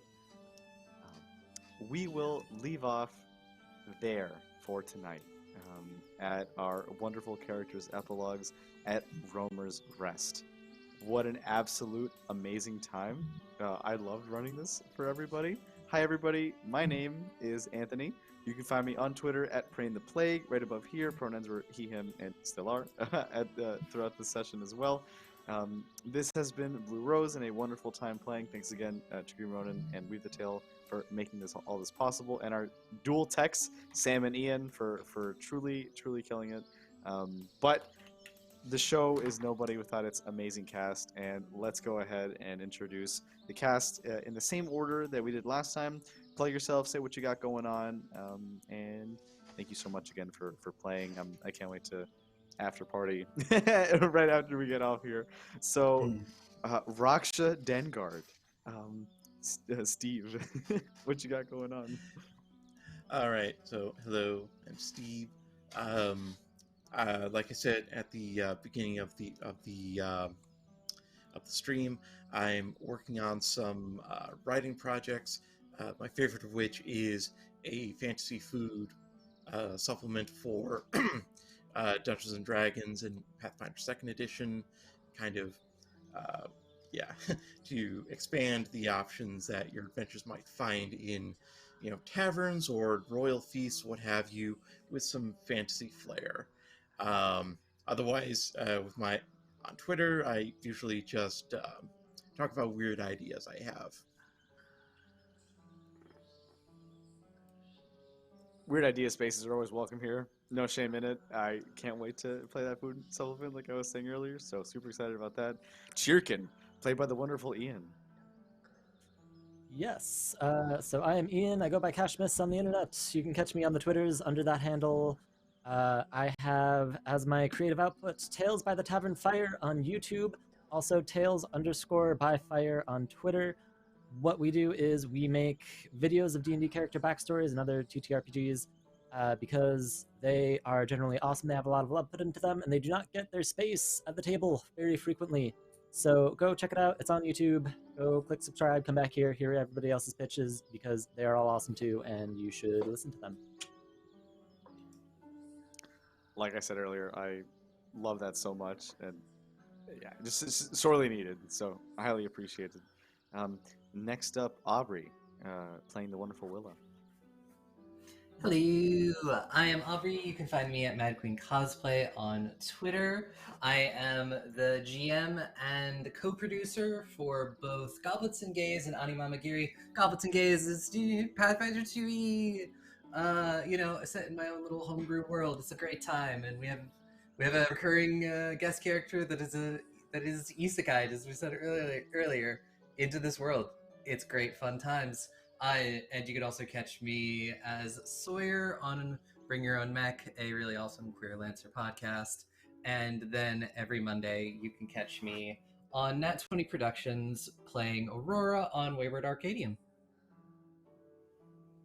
So much content. Please go check it out. So much amazing play right here. So much. I do so much. Better, right? No, that's awesome. Yeah. Check out all of it. And definitely, last but not least, our resident night owl, Death Knight Owl. Apparently, he played Tobias, played by the wonderful Tommy. What you got going on? That's me. Hi, my name is Tommy. I've been selling you Paizo products, that is to say basically all of them, since 2017 on a YouTube channel called Black Dragon Gaming, where I do everything from review the products that are put out to tell you how you can actually beat up the bad guys with the other bad guys and have it be mechanically successful, as well as basically everything else you can find in any Pathfinder, Starfinder edition, or otherwise book anywhere. As I always like to say at the end of these things, because hi, it's me, the Forever GM by trade. I really enjoy being like thought of to come like play other kinds of games and things. So thank you to the folks at Weave the Tale for pinging me about this and remembering that I exist and also like to casually hang out and throw dice with folks.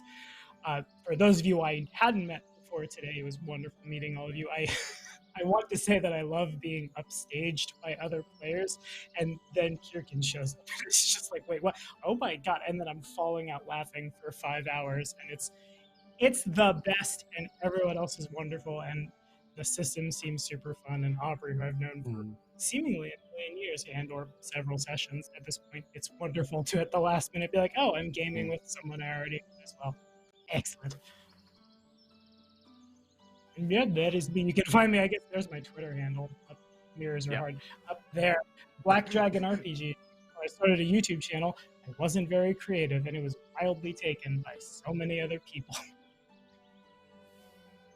It's just such a hilarious and positive note to leave off at. So, yeah, I had a wonderful time meeting everybody and playing with everybody.